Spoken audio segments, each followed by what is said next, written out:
ಗುರುರ್ವಿಷ್ಣು ಗುರುರ್ದೇವೋ ಮಹೇಶ್ವರ ಗುರುಸ್ಸಾಕ್ಷಾತ್ ಪರಂ ಬ್ರಹ್ಮ ತಸ್ಮೈ ಶ್ರೀ ಗುರವೇ ನಮಃ. ಹೀಟ್ ಮಾತ್ರ ಹೆಚ್ಚಾಗ್ತಾ ಇದೆ. ಬಾ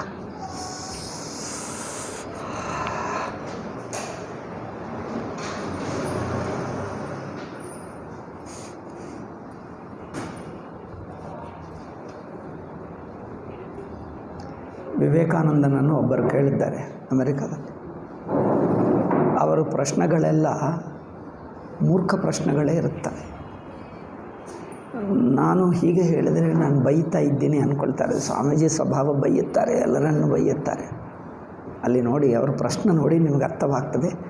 ನಾನು ಬೈದಿದ್ದೀನ ಅವರು ಬೈಯತಕ್ಕವ ನಾನು ನಿಮಗೆ ಗೊತ್ತಾಗ್ತದೆ.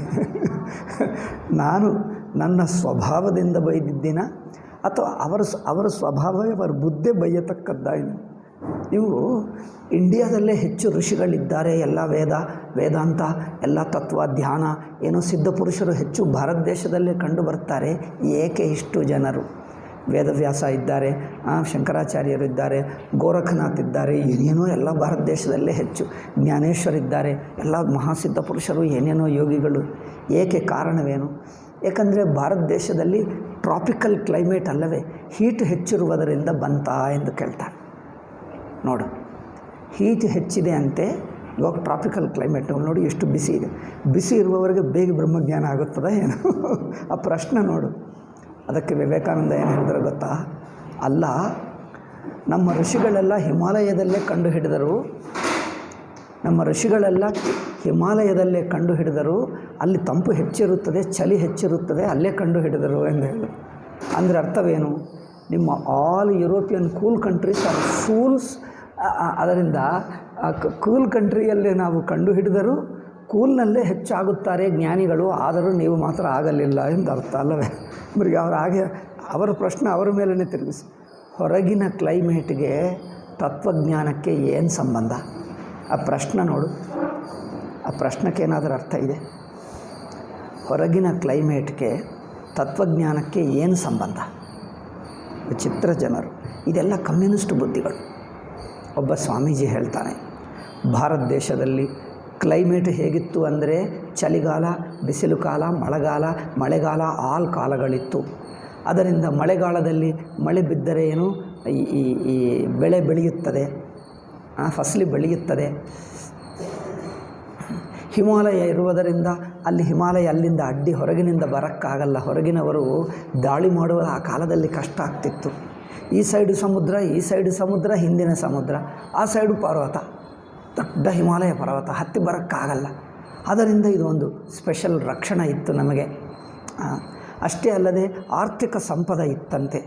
ಆರ್ಥಿಕ ಏಕೆ ಅಂದರೆ ಮಳೆಗಾಲ, ಚಳಿಗಾಲ ಎಲ್ಲ ಇರುವುದರಿಂದ ಸಂಪದ ಚೆನ್ನಾಗಿತ್ತು. ಕ್ಲೈಮೇಟು ಅತಿ ಚಳಿ ಇಲ್ಲ, ಅತಿ ಬಿಸಿ ಇಲ್ಲ, ಮಧ್ಯಮವಾಗಿತ್ತು. ಆಫ್ರಿಕಾನಲ್ಲಿ ಬಿಸಿ ಹೆಚ್ಚು, ಯುರೋಪಿನಲ್ಲಿ ಚಳಿ ಹೆಚ್ಚು. ಆದ್ದರಿಂದ ಮಧ್ಯದಲ್ಲೇನಿದೆ? ಮಧ್ಯದಲ್ಲಿ ಸಮುದ್ರ ಇದೆ ಯುರೋಪ್ಗೆ. ಅದರಿಂದ ಸಮುದ್ರ ವೇಸ್ಟ್ ಆಯಿತಲ್ಲ, ಅಲ್ಲಿ ರೀಸನೇಬಲ್ ಕ್ಲೈಮೇಟ್ಗೆ ವೇಸ್ಟ್ ಆಯಿತು. ಅಲ್ಲೇ ಲ್ಯಾಂಡ್ ಇರಬೇಕಿತ್ತು ಅಲ್ಲವೇ?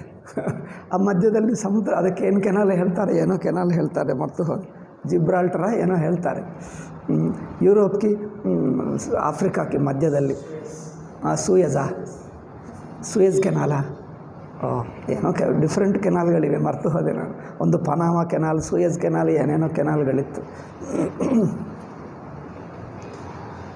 ಆದರೆ ನೋಡಿ, ಈ ಹೊರಗಿನ ಇರುವುದರಿಂದ ಅದರಿಂದ ಇಲ್ಲಿ ಸಂಪದ ಚೆನ್ನಾಗಿತ್ತು, ಎಲ್ಲವೂ ಕ್ಲೈಮೇಟ್ ಚೆನ್ನಾಗಿತ್ತು, ಏನು ಕಷ್ಟ ಇರಲಿಲ್ಲ. ಅದರಿಂದ ಅವರು ತತ್ವಜ್ಞಾನಕ್ಕೆ ಹೊರಟಿ ತತ್ವವನ್ನು ಕಂಡು ಹಿಡಿದವೆ. ಇದು ಏನು ಲಾಜಿಕಪ್ಪ? ಎಲ್ಲವೂ ಕಮ್ಯುನಿಸ್ಟ್ ಹಾಗೇ ಮಾತಾಡಬೇಕು. ಇದು ಕಮ್ಯುನಿಸ್ಟ್ ಲಾಜಿಕ್ ಅಲ್ಲವೇ? ಅವರಿಗೆ ಊಟ ಚೆನ್ನಾಗಿತ್ತು, ಅದರಿಂದ ಅವರು ತತ್ವಜ್ಞಾನಿ. ಊಟವು ಎಲ್ಲರಿಗೂ ತಿನ್ನುವುದಿದ್ದರೆ ತತ್ವಜ್ಞಾನಿ ಆಗ್ತಾರಾ? ಬಡವರಾಗಲ್ಲವ? ಅದು ನೋಡಿ ಅದಕ್ಕೆ ಸಂಬಂಧ ಏನು ನೋಡಿ. ಊಟ ಇರುವವರೆಲ್ಲರೂ ಬ್ರಹ್ಮಜ್ಞಾನಿ ಆಗ್ತಾರೆ, ರಿಚ್ ಪೀಪಲ್ ಎಲ್ಲರೂ ಬ್ರಹ್ಮಜ್ಞಾನಿಗಳೇ ಇದ್ದಾರೆ.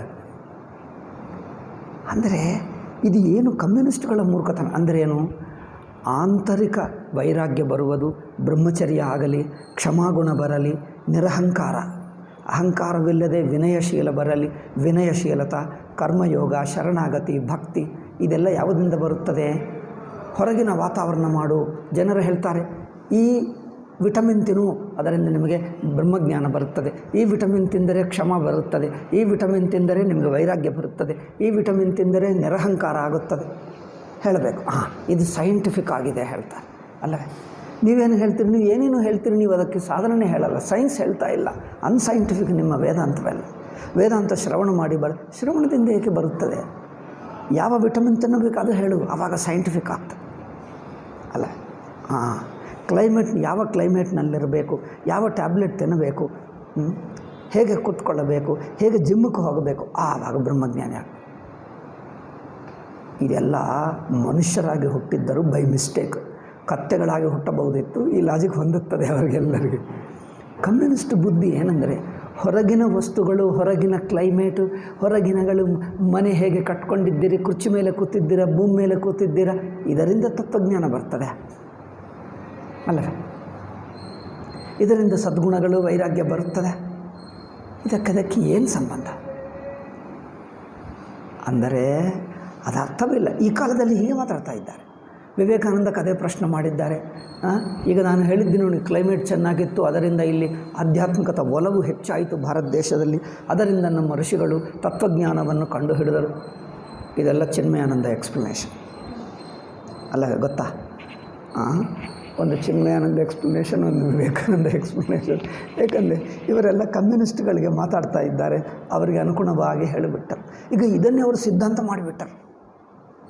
ಅವರು ನಮ್ಮ ಗುರುಗಳು, ನಿಮ್ಮ ಗುರುಗಳು ಏನು ಹೇಳ್ತಾರೋ ಅದೇ ಅನಂತರ ಕಾಲದಲ್ಲಿ ಸಿದ್ಧಾಂತ ಆಗಿಬಿಡ್ತದೆ. ತತ್ವ ಸಿದ್ಧಾಂತ, ಫಿಲಾಸಫಿ ಆಗಿಬಿಡ್ತದೆ. ಈಗ ಎಲ್ಲರೂ ಇದೇ ಹೇಳ್ತಾರೆ. ಪ್ರವಚನ ಮಾಡಪ್ಪ ಅಂದರೆ ಇದೇ ನಮ್ಮ ಇಂಡಿಯಾದಲ್ಲಿ ಆಗಿತ್ತು. మరి ಹೊರಗಿನ ಇಂಡಿಯಾದಲ್ಲಿರುವವರು ಏನು ಮಾಡಬೇಕು? ಇಂಡಿಯಾಕ್ಕಿಂತ ಹೊರಗಿದ್ದಾರೆ. ನೀವು ಟ್ರಾಪಿಕಲ್ ಕ್ಲೈಮೇಟ್ಗೂ ಬಾಪ, ಆವಾಗ ನಿಮಗೆ ಬ್ರಹ್ಮಜ್ಞಾನ ಆಗ್ತದೆ, ಇಲ್ಲದ್ರೆ ಆಗಲ್ಲ ಹೇಳ್ತಾರೆ. ಇದೆಲ್ಲ ಏನು ಅರ್ಥವಾಗಲ್ಲ. ಹಸುವನ್ನು ಏಕೆ ಪೂಜಿಸ್ತಾರೆ? ಏಕೆಂದರೆ ಅದು ಹಾಲು ಕೊಡ್ತದೆ ಎಂದು. ವಿಗ್ರಹ ಪೂಜೆ ಏಕೆ ಮಾಡ್ತಾರೆ? ಏಕೆ ಮಾಡ್ತಾರಪ್ಪ? ಭಾರತ ದೇಶದಲ್ಲಿ ಕಲ್ಲುಗಳು, ಬೆಟ್ಟಗಳು ಹೆಚ್ಚಿದೆ, ಅದರಿಂದ ಕಲ್ಲಿನಿಂದ ಅವರು ಮೂರ್ತಿಗಳು ಮಾಡಿಕೊಂಡು ಪೂಜೆ ಮಾಡಿದ್ರು. ಇದೇನೋ ಕಾರಣ? ಏನಪ್ಪ ಮೂರ್ತಿ ಪೂಜೆ ಏಕೆ ಮಾಡ್ತಾರೆ ಅಂದರೆ ಕಲ್ಲುಗಳು ಬೇಕಾದಷ್ಟಿತ್ತು, ಅದು ವೇಸ್ಟ್ ಆಗ್ತವೆ ಎಂದು ಪೂಜೆ ಮಾಡೋದು ಶುರು ಮಾಡಿದ್ರು. ಇದು ಸೈಂಟಿಫಿಕ್ ಆಗಿ ಗೊತ್ತಾ? ಇದೇ ಮೂರ್ಖತನಕ್ಕೆ ವೇದಾಂತ ಹೇಳ್ತಾರೆ. ನಾನು ಬೈದರೆ ನಿಮ್ಗೆ ಅನಿಸುತ್ತದಪ್ಪ, ಬೈಯುತ್ತಾರೆ. మరి ಇದು ನೋಡು, ಇದು ಬೈಯತಕ್ಕದ್ದೇನೇ ಅಲ್ವ? ಏನಾದರೂ ಅರ್ಥ ಇದೆ? ಅಂತರ್ಮುಖತೆ ಏನಿಲ್ಲ, ಇಲ್ಲಿಂದ ಯೋಚನೆ ಇಲ್ಲವೇ ಇಲ್ಲ. ಪ್ರತಿಯೊಂದು ಹೊರಗಿನಿಂದ ಮಾತಾಡೋದೆ, ಹೊರಗಿನ ಕಾರಣಗಳಿಂದ ಆಗುತ್ತದೆಂದೇ ಮಾತಾಡುವುದೇ ಹೊರತು ಒಳಗಿನ ಅಂತರ್ಮುಖತ, ತತ್ವಚಿಂತನ ಅದು ಇಲ್ಲವೇ ಇಲ್ಲ. ಅಂದರೆ ಅದಕ್ಕೇನು ಬೆಲೆ ಇಲ್ಲ. ಆಂತರಿಕ ವೈರಾಗ್ಯ, ತತ್ವಜ್ಞಾನ ಗುರುಮುಖದಿಂದ ಪಡ್ಕೊಂಡರು. ತಾಯಿ ತಂದೆಯಿಂದ ಸಂಸ್ಕಾರ ಬಂದಿದೆ, ಚಿಕ್ಕವನಿಂದಲೇ ಬೆಳೆದಿದ್ದಾರೆ. ಈ ವಿಷಯ ಎತ್ತೋದೇ ಇಲ್ಲ. ಪೂರ್ವಜನ್ಮ ಸಂಸ್ಕಾರ, ಅವರಿಗೆ ಪೂರ್ವಜನ್ಮವೇ ಇಲ್ಲವಲ್ಲವೇ? ವಿದೇಶಿಯರಿಗೆ ಪೂರ್ವಜನ್ಮವೇ ಇಲ್ಲ. ಏಕೆ ಬಂತು ಸಂಸ್ಕಾರ ಅಂದರೆ ಅವ್ರಿಗೆ ಗೊತ್ತೇ ಇಲ್ಲ. ಪೂರ್ವಜನ್ಮ ಸಂಸ್ಕಾರದಿಂದ ಪೂರ್ವಜನ್ಮನೇ ಇಲ್ಲವಲ್ಲ, ಅದರಿಂದ ಏನು ಮಾಡಬೇಕು? ಕಾರಣ ನೋಡಿ, ಏನು ಕಾರಣ ಹೇಳ್ತಾರೆ, ವಿಚಿತ್ರ ನೋಡಿ. ಅಂದರೆ ನಾವು ಅವರಿಗೆ ಇನ್ನೂ ಇದೆಲ್ಲ ಮಾತಾಡ್ತಾ ಇದ್ದರೆ ಮೊದಲೇ ಹೇಳಿಬಿಡಬೇಕು. ನೋಡು, ಈ ಹೊರಗಿನ ಕಾರಣಗಳಿಂದ ಯಾವ ತತ್ವಜ್ಞಾನ ಆಗಲ್ಲ. ಅದೆಲ್ಲ ಜೀವನ ಹೊರಗಿಂದು ಸ್ವಲ್ಪ ಮಟ್ಟಿಗೆ ಸ್ವಲ್ಪ ಸಹಾಯಕ, ಮೇಲೆ ಅಷ್ಟೇ ಅಲ್ಲವೇ? ಪುಸ್ತಕ ಪ್ರಿಂಟಿಂಗ್ ಪ್ರೆಸ್ ಬಂದ ನಂತರ ಹೆಚ್ಚು ವೇದಾಂತಿಗಳಾಗಿಬಿಟ್ಟರು ಎಂದು ಹೇಳಬಹುದಾ? ಪ್ರಿಂಟಿಂಗ್ ಪ್ರೆಸ್ ಆದ ನಂತರ ಸಚ್ಚಿದಾನಂದ ಸ್ವಾಮೀಜಿ ಪುಸ್ತಕಗಳು ಕನ್ನಡಕ್ಕೆ ಅನುವಾದ ಮಾಡಿ ಪ್ರಿಂಟ್ ಮಾಡುವುದರಿಂದ ಹೆಚ್ಚು ಬ್ರಹ್ಮಜ್ಞಾನಿಗಳಾದರು. ಅವರ ಕಾಲದಲ್ಲಿ ಪೇಪರ್ ಲೋ ಕ್ವಾಲಿಟಿ ಪೇಪರ್ ಇತ್ತಿತ್ತು. ಸ್ವಾಮೀಜಿ ಇವರು ದಕ್ಷಿಣ ಕೊಟ್ಟಿರುವ 5 ರೂಪಾಯಿ 10 ರೂಪಾಯಿನಿಂದಲೇ ಪುಸ್ತಕ ಪ್ರಿಂಟ್ ಮಾಡ್ತಿದ್ದರು. ಆ ಕಾಲದಲ್ಲಿ ಹಣನೇ ಇರುತ್ತಿರಲಿಲ್ಲ ಅಲ್ಲವೇ? ಅವರು ಸುಮ್ಮನೆ ಚಾಪೆ ಹಾಕ್ಕೊಂಡು ಭೂಮಿ ಮೇಲೆ ಕೂತ್ಕೊಂಡು ಹಾಗೆ ಬರೆಯೋರು, ಹಾಗೆ ಕೂತಿರೋದು. ಪೆನ್ನುಗಳು ಹೇಗಿರುತ್ತಿತ್ತು? ಇಂಕು ಪೆನ್ನು, ಅದರಲ್ಲಿ ಮುಳುಗಿಸಿ ಬರೆಯೋದು ಅಲ್ಲ, ಅದು ನಿಬ್ಬು ಮುಳುಗಿಸಿ ಬರೆಯೋದಿತ್ತು ನೋಡಿ ಅದು. ನಂತರ ಫೌಂಟೇನ್ ಪೆನ್ ಬಂದರೆ ಅಬ್ಬಾ, ನಮ್ಮ ಕಾಲದಲ್ಲಿ ನೋಡಬೇಕು, ನಮ್ಮ ಅಪ್ಪ ಬರೆಯುತ್ತಿದ್ದರು ಆ ನಿಬ್ಬಿನಿಂದ. ನಾನು ಮೊದಲು ಬರೆದೆ, ಅಯ್ಯೋ ಅದು ಪೆನ್. ಮೊದಲನೇ ಸಲ ಮುಳುಗಿಸಿದಾಗ ಬರೆಯುವಕ್ಕೆ ಹೋದರೆ ಮೊದಲು 1 ಅಕ್ಷರ ಹೆಚ್ಚು ಇಂಕು ಬೀಳುತ್ತದೆ. 2ನೇ ಅಕ್ಷರ 3ನೇ ಅಕ್ಷರ ಒಂದು ಪದ ಬರೆಯುವಕ್ಕೆ ಹೋದರೆ 5ನೇ 6ನೇಕ್ಕೆ ಲೈಟ್ ಆಗಿಬಿಡ್ತದೆ. ಅಕ್ಷರವೆಲ್ಲ ದಪ್ಪನಿಂದ ಕಮ್ಮಿ ಆಗುತ್ತಾ ಲಾಸ್ಟ್ಗೆ ಇದು ಮತ್ತೊಂದು ಸಲ ಮುಳುಗಿಸಬೇಕು. ಇದು ನಮಗೆ ಇರಿಟೇಟ್ ಆಗುತ್ತಿತ್ತು. ಫೌಂಟೇನ್ ಪೆನ್ ಬಂದ ನಂತರ ಆ ಕಾಲದಲ್ಲಿ ಹೊಸ ಸೃಷ್ಟಿ ಬಂದಂತ ಆಯಿತು ನಮಗೆ. ಫೌಂಟೇನ್ ಪೆನ್ ಫೌಂಟೇನ್ ಪೆನ್ ಎಷ್ಟಿಗೆ? 50 ಪೈಸಕ್ಕೆ ಒಂದು ಫೌಂಟೇನ್ ಪೆನ್ ಸಿಕ್ಕಿಬಿಟ್ಟರೆ ಈಗ ನಾವು ಎಷ್ಟು ಪ್ರಪಂಚದಲ್ಲಿ ಎಲ್ಲ ಸಿಕ್ಕಿಬಿಟ್ಟಿರು, ಸ್ವರ್ಗಕ್ಕೆ ಹೋಗಿದ್ದಂತೆ ಅನಿಸಿತು ನಮಗೆ. ಏಕೆಂದರೆ ಒಂದು ಸಲ ಇಂಕ ಹಾಕಿದ್ದರೆ 2 ದಿವಸ ಹಾಕಬೇಕಾಗೇ ಇಲ್ಲ, 2 ದಿವಸವರೆಗೂ ಬರ್ಕೊಡ್ತಾ ಇರ್ಬೋದು. ಆದ್ದರಿಂದ ಸ್ವಾಮೀಜಿ ಕಾಲದಲ್ಲಿ ಅಷ್ಟು ಇರಲಿಲ್ಲ, ಪ್ರಿಂಟ್ ಕಮ್ಮಿ ಇತ್ತು. ಈಗ ನೋಡಿ ಕ್ವಾಲಿಟಿ ಪೇಪರ್ ನೋಡು, ಪ್ರಿಂಟ್ ನೋಡು, ಬೈಂಡಿಂಗ್ ನೋಡು. ಈಗ ಮಾಡುತ್ತಿರುವುದು ನಮ್ಮ ರವಿಯವರು ಮಾಡಿಸುತ್ತಿರುವ ಕಾಲದಲ್ಲಿ ಪ್ರಿಂಟಿಂಗ್ ನೋಡಿ. ಈಗ ಬ್ರಹ್ಮಜ್ಞಾನಿಗಳು ಹೆಚ್ಚಾಗಬೇಕಲ್ಲವೇ? ಪುಸ್ತಕ ಪ್ರಿಂಟ್ ಹೆಚ್ಚಾದರೆ ಬ್ರಹ್ಮಜ್ಞಾನಿಗಳು ಹೆಚ್ಚಾಗ್ತಾ ಇದ್ದಾರೆ. మరి ಇದು ಏನು ಹೊರಗಿನ ಕಾರಣವನ್ನೇ ಕಾರಣ ಎಂದು ಹೇಳಿಬಿಡುವುದು. ಇಲ್ಲಿ ಬೇಕು ಪೂರ್ವಜನ್ಮ ಸಂಸ್ಕಾರ, ಈ ಜನ್ಮದಲ್ಲಿಯೂ ಸಾಧನ, ಜಪ, ತಪ, ಉಪವಾಸ, ಇಂದ್ರಿಯ ನಿಗ್ರಹ, ಮನೋನಿಗ್ರಹ, ಬ್ರಹ್ಮಚರ್ಯ, ಅಂತರ್ಮುಖತ, ನಾಮರೂಪಗಳನ್ನೆಲ್ಲ ಒಂದು ಪರಮಾತ್ಮದಿಂದ ಅಂದರೆ ಸಂಬಂಧಗಳು ಉಪಾಸನ ಆಗಬೇಕು, ಧರ್ಮ ಇರಬೇಕು. ಯಾವ ವಸ್ತುವನ್ನು ಧರ್ಮ ಮೂಲಕವೇ ಪಡ್ಕೋ, ಧರ್ಮ ಮೂಲಕವೇ ಬಳಸು. ವಸ್ತು ಸಿಕ್ಕಿತು ಎಂದೇ ತೊಗೊಳ್ಳಬೇಡ, ಯಾರೋ ಕೊಟ್ಟರೆ ತೊಗೊಳ್ಳಬೇಡ. ನೋಡಿ, ಯಾರು ಸುಮ್ಮನೆ ಕೊಡ್ತಾರೆ ಅಂದರೆ ಸುಮ್ಮನೆ ಕೊಡ್ತೀವಿ. ನಿಮಗೆ ಗಿಫ್ಟ್ ಆದರೆ ನೀವು ಕೊಡಬೇಕು, ನಾನು ತೊಗೊಳ್ಬೇಕಾ? ಏಕೆ? ಗಿಫ್ಟ್ ಸುಮ್ಮನೆ ತೊಗೊಂಡರೂ ಪಾಪವೇ. ಏಕೆ ಅನಾವಶ್ಯಕ? ಎಷ್ಟು ಬೇಕೋ ಅಷ್ಟೇ ತೊಗೊಳ್ತೀವಿ. ಸುಮ್ಮನೆ ತಂದು ಕೊಡ್ತಾರೆ ಗಿಫ್ಟ್ ಎಂದು, ಅದೆಲ್ಲ ಬಿಸಾಕಬೇಕು. ಇಫ್ ಯು ಟೇಕ್ ಇಟ್, ಪಾಪ ಹಾಗೆ ಬಂದೇ ಬಿಡುತ್ತದೆ. ಮನಸ್ಸು ನೀವು ಅನಾವಶ್ಯಕವಾಗಿದ್ದು ತೊಗೊಂಡು ನೋಡು, ಒಂದು ದಿವಸ ಮನಸ್ಸು ಎಷ್ಟು ಸಂಸ್ಕಾರ ಕೆಟ್ಟು ಹೋಗ್ತದೆ ನೋಡಿ. ಅನಾವಶ್ಯಕ ತಂದುಕೊಂಡು ಕೊಟ್ಟುಬಿಡ್ತಾರೆ ಸುಮ್ಮನೆ ಬೇಡ ಅಂದರೆ.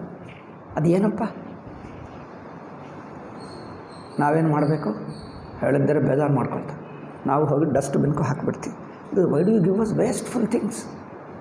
ಯಾವುದು ಎಷ್ಟು ಬೇಕೋ ಅಷ್ಟೇ ತಗೋ. ಎಷ್ಟು ಶರೀರ ನಿರ್ವಾಹಕ್ಕೆ ಬೇಕು? ಧರ್ಮ, ವಸ್ತು ಸಂಪಾದನದಲ್ಲಿ ಧರ್ಮ ಇರಬೇಕು, ಬಳಕೆಯಲ್ಲಿ ಧರ್ಮ ಇರಬೇಕು, ಭೋಗ ಪರಾಯಣತ ಇರಬಾರದು, ಪಡ್ಕೊಳ್ಳುವುದರಲ್ಲಿ ನನ್ನದು ಎಂದು ಮೋಹದಿಂದ ಆಸಕ್ತಿಯಿಂದ ಪಡ್ಕೊಳ್ಳಬಾರದು. ಅದು ಅವರು ಕೊಟ್ಟಿದ್ದು ಒಂದು ಭಗವಂತನ ಪ್ರಸಾದ. ಅವರು ನಮಗೆ ಒಂದು ದಕ್ಷಿಣ ರೂಪವಾಗಿ ಕೊಟ್ಟರು, ದಾನ ರೂಪವಾಗಿ. ಇದು ಭಗವಂತನ ಪ್ರಸಾದ ಎಂದು ತಗೋ. ವಸ್ತುವಲ್ಲ, ವಸ್ತು ಜೊತೆಗೆ ಯಾವ ಭಾವದಿಂದ ಕೊಡ್ತಾರೆ, ಯಾವ ಭಾವದಿಂದ ತಗೊಳ್ತೀವಿ, ಆ ಭಾವ ಶುದ್ಧಿ ಮಾಡ್ತದೆ. ಅದು ಮುಖ್ಯ. ಅದು ಸಂಸ್ಕಾರವನ್ನುಂಟು ಮಾಡ್ತದೆ. ಇವರು ಹೇಳ್ತಾರೋ ಯಾವುದಾದ್ರೂ ಏನು, ಅವ್ರು ಕೊಟ್ಟರೆ ನೀವು ತಗೋ ಅಷ್ಟೇ. ಸೈಂಟಿಫಿಕ್ ಇರಬೇಕು. ಇದು ಪೆನ್ ಅಷ್ಟೇ. ಅವರು ಅಪವಿತ್ರವ, ಶ್ರದ್ಧಾ ಭಕ್ತಿ ಎಲ್ಲ ಅಂಧವಿಶ್ವಾಸ. ಪವಿತ್ರ ಅಪವಿತ್ರ ಡಬಲ್ ಅಂಧವಿಶ್ವಾಸ. ಏನದು?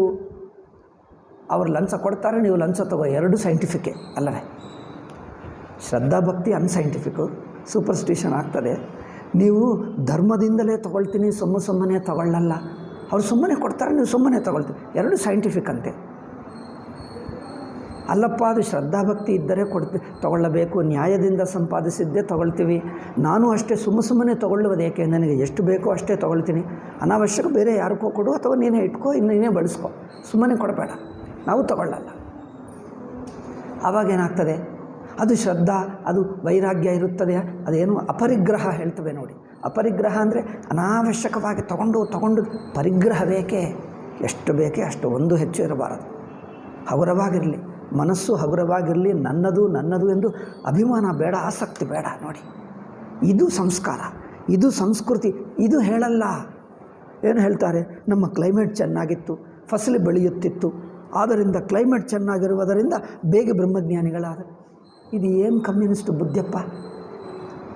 ಈ ಸಂಸ್ಕಾರ ಇತ್ತು, ಸಂಬಂಧಗಳಲ್ಲಿ ಒಂದು ಧರ್ಮ ಇತ್ತು. ವಸ್ತುವಿಗೆ ಸಂಬಂಧ ಧರ್ಮ. ಯಾವ ವಸ್ತುವನ್ನು ಬಳಸಬಾರದು ಸುಮ್ಮನೆ. ಕಾಡಿಗೆ ಹೋಗ್ತೀವಿ, ಕಾಡು ಎಲ್ಲರಿಗೂ ಫ್ರೀ. ನೋಡಿ, ಪೂರ್ವ ಕಾಲದಲ್ಲಿ ರಾಜರಿಗೆ ಕಾಡು ಮೇಲೆ ಅಧಿಕಾರವಿಲ್ಲ. ಯಾರು ರಾಜ್ಯಭ್ರಷ್ಟರಾದರೆ, ಪಾಪಾತ್ಮರಾದರೆ, ಆಸ್ತಿ ಕಲ್ಕೊಂಡರೆ ಕಾಡಿನಲ್ಲಿ ಬದುಕಬಹುದು. ಕಾಡಿಗೆ ಯಾರೂ ನಿಷೇಧ ಇಲ್ಲ. ಕಾಡು ಎಲ್ಲರೂ ಜೀವಿಸಬಹುದು ಅಲ್ಲವೇ? ಏಕೆಂದರೆ ಕಾಡು ಅಂದರೆ ಪ್ರಕೃತಿ ಸಿದ್ಧ ಎಂದರ್ಥ. ನೀರು, ಹಣ್ಣುಗಳು, ಕಾಡಿನಲ್ಲಿ ಹಣ್ಣುಗಳು ಸಿಗ್ತವೆ, ಗಡ್ಡೆ ಗೆಣಸುಗಳು, ನೀರು ಸಿಗ್ತದೆ. ಯಾವುದು ಗುಡಿಸಲು ಕಟ್ಕೊಂಡು ಎಲ್ಲನೂ ಇರಬಹುದು ಅಷ್ಟೇ. ಇದಕ್ಕೆ ಯಾರಿಗೆ ಅಧಿಕಾರವಿಲ್ಲ. ಯಾವ ರಾಜನಿಗೆ ಟ್ಯಾಕ್ಸ್ ತಗೊಳ್ಳುವ ಅಧಿಕಾರವಿಲ್ಲ. ಏಕೆ? ಇದು ಪ್ರಕೃತಿ ಸಿದ್ಧ. ಹಸಿವು ಭಗವಂತನ ಕೊಟ್ಟಿದ್ದೆ, ನಾವೇನು ಮಾಡಿದ್ದೀವ? ಪಾಪ. ಏನಪ್ಪ ಹಸಿವು ಬಾಯಾರಿಕೆ ಏಕೆ ಆಗ್ತದೆ? ಪಾಪ ಹೆಚ್ಚು ಮಾಡಿರೋರಿಗೆ ಹಸಿವಾಗ್ತದೆ, ಪುಣ್ಯ ಹೆಚ್ಚು ಮಾಡಿರೋರಿಗೆ ಹಸಿವಾಗಲ್ಲವ? ಹಸಿವಿಗೆ ಪುಣ್ಯ ಪಾಪಕ್ಕೆ ಸಂಬಂಧವಿಲ್ಲ, ಎಲ್ಲರಿಗೂ ಇದೆ. ಪ್ರಕೃತಿ ಸಿದ್ಧ, ಎಲ್ಲರಿಗೂ ಇದೆ. ಆದ್ದರಿಂದ ಅದು ಪ್ರಕೃತಿ ಸಿದ್ಧವಾಗುವುದರಿಂದ ಅದು ಎಲ್ಲರೂ ಪಡ್ಕೊಳ್ಳಬಹುದು. ಹಸಿವ ಅದಕ್ಕೋಸ್ಕರ ಅನ್ನವನ್ನು ಮಾರಬಾರದು ಎಂದು ಹೇಳಿದ್ದಾರೆ. ಪೂರ್ವಕಾಲದಲ್ಲಿ ಅನ್ನವನ್ನು ಮಾರುವವನಿಗೆ ಪಾಪ, ಅನ್ನ ಮಾರಬಾರದು. ಏಕೆ? ಎಲ್ಲರಲ್ಲಿರುವ ಹಸಿವೇ ಭಗವಂತ. ಯಾರೇ ಆಡಲಿ, ಚಂಡಾಲ, ಈವನ್ ಮನುವನ್ನು ಇಷ್ಟು ಬೈದ ಮನು ಹೇಳ್ತಾನೆ, ಚಂಡಾಲನು ಆ ಮಧ್ಯಾಹ್ನ ಊಟ ಸಮಯಕ್ಕೆ ಬಂದರೆ ಚಂಡಾಲನೂ ಅತಿಥೆ, ಅವರಿಗೆ ಊಟ ಕೊಟ್ಟೇ ಕಳಿಸಬೇಕು. ಇವರು ಎಷ್ಟು ವೈದಿಕ ಯಜ್ಞ ಮಾಡುವವನಾದರೂ ವೈಶ್ವದೇವ ಯಜ್ಞ ಎನ್ನುವುದು ಪಂಚಮಹಾಯಜ್ಞಗಳಲ್ಲಿ ಅತಿಥಿ ಯಜ್ಞ ಇದೆ. ಆ ಅತಿಥಿ ಯಜ್ಞ ಆ ಸಮಯಕ್ಕೆ ಯಾರೇ ಬರಲಿ, ಯಾವ ಜಾತಿ ಬರಲಿ, ಎಷ್ಟು ಕಳ್ಳ ಬರಲಿ, ಗುಂಡ ಬರಲಿ, ಕೊಲೆ ಮಾಡುವನಂತನು ಬರಲಿ, ಆ ಸಮಯಕ್ಕೆ ಬಂದರೆ ಊಟ ಕೊಡಲೇಬೇಕು. ಅವ್ರ ಕಡೆ ನೋಡಬಾರದು. ಯಾರೇ ಆಗಲಿ ಹಣ ಕೊಡು, ಊಟ ಕೊಡು, ಕಳಿಸು, ಅಷ್ಟೇ. ಆದ್ದರಿಂದ ನಾವು ಈ ಸಂಸ್ಕೃತಿವಲ್ಲ ಜನರಲ್ಲಿ ಒಂದು ಸಂಸ್ಕಾರ ಬೆಳೆಯಿತು. ಇದು ಹೇಳದೆ ವಿಟಮಿನ್ ಇದೆ, ಕ್ಲೈಮೇಟ್ ಚೆನ್ನಾಗಿದೆ, ಇದು ಏನಪ್ಪ? ಇದು ವೇದಾಂತವ ಕಮ್ಯುನಿಸಮ ಹೇಳ್ತಿದ್ದು ನಾವು? ಆಧ್ಯಾತ್ಮಿಕ ಹೇಳ್ತಾ ಇದ್ದೀವ, ಕಮ್ಯುನಿಸಮ್ ಹೇಳ್ತಾ ಇದ್ದೀವ?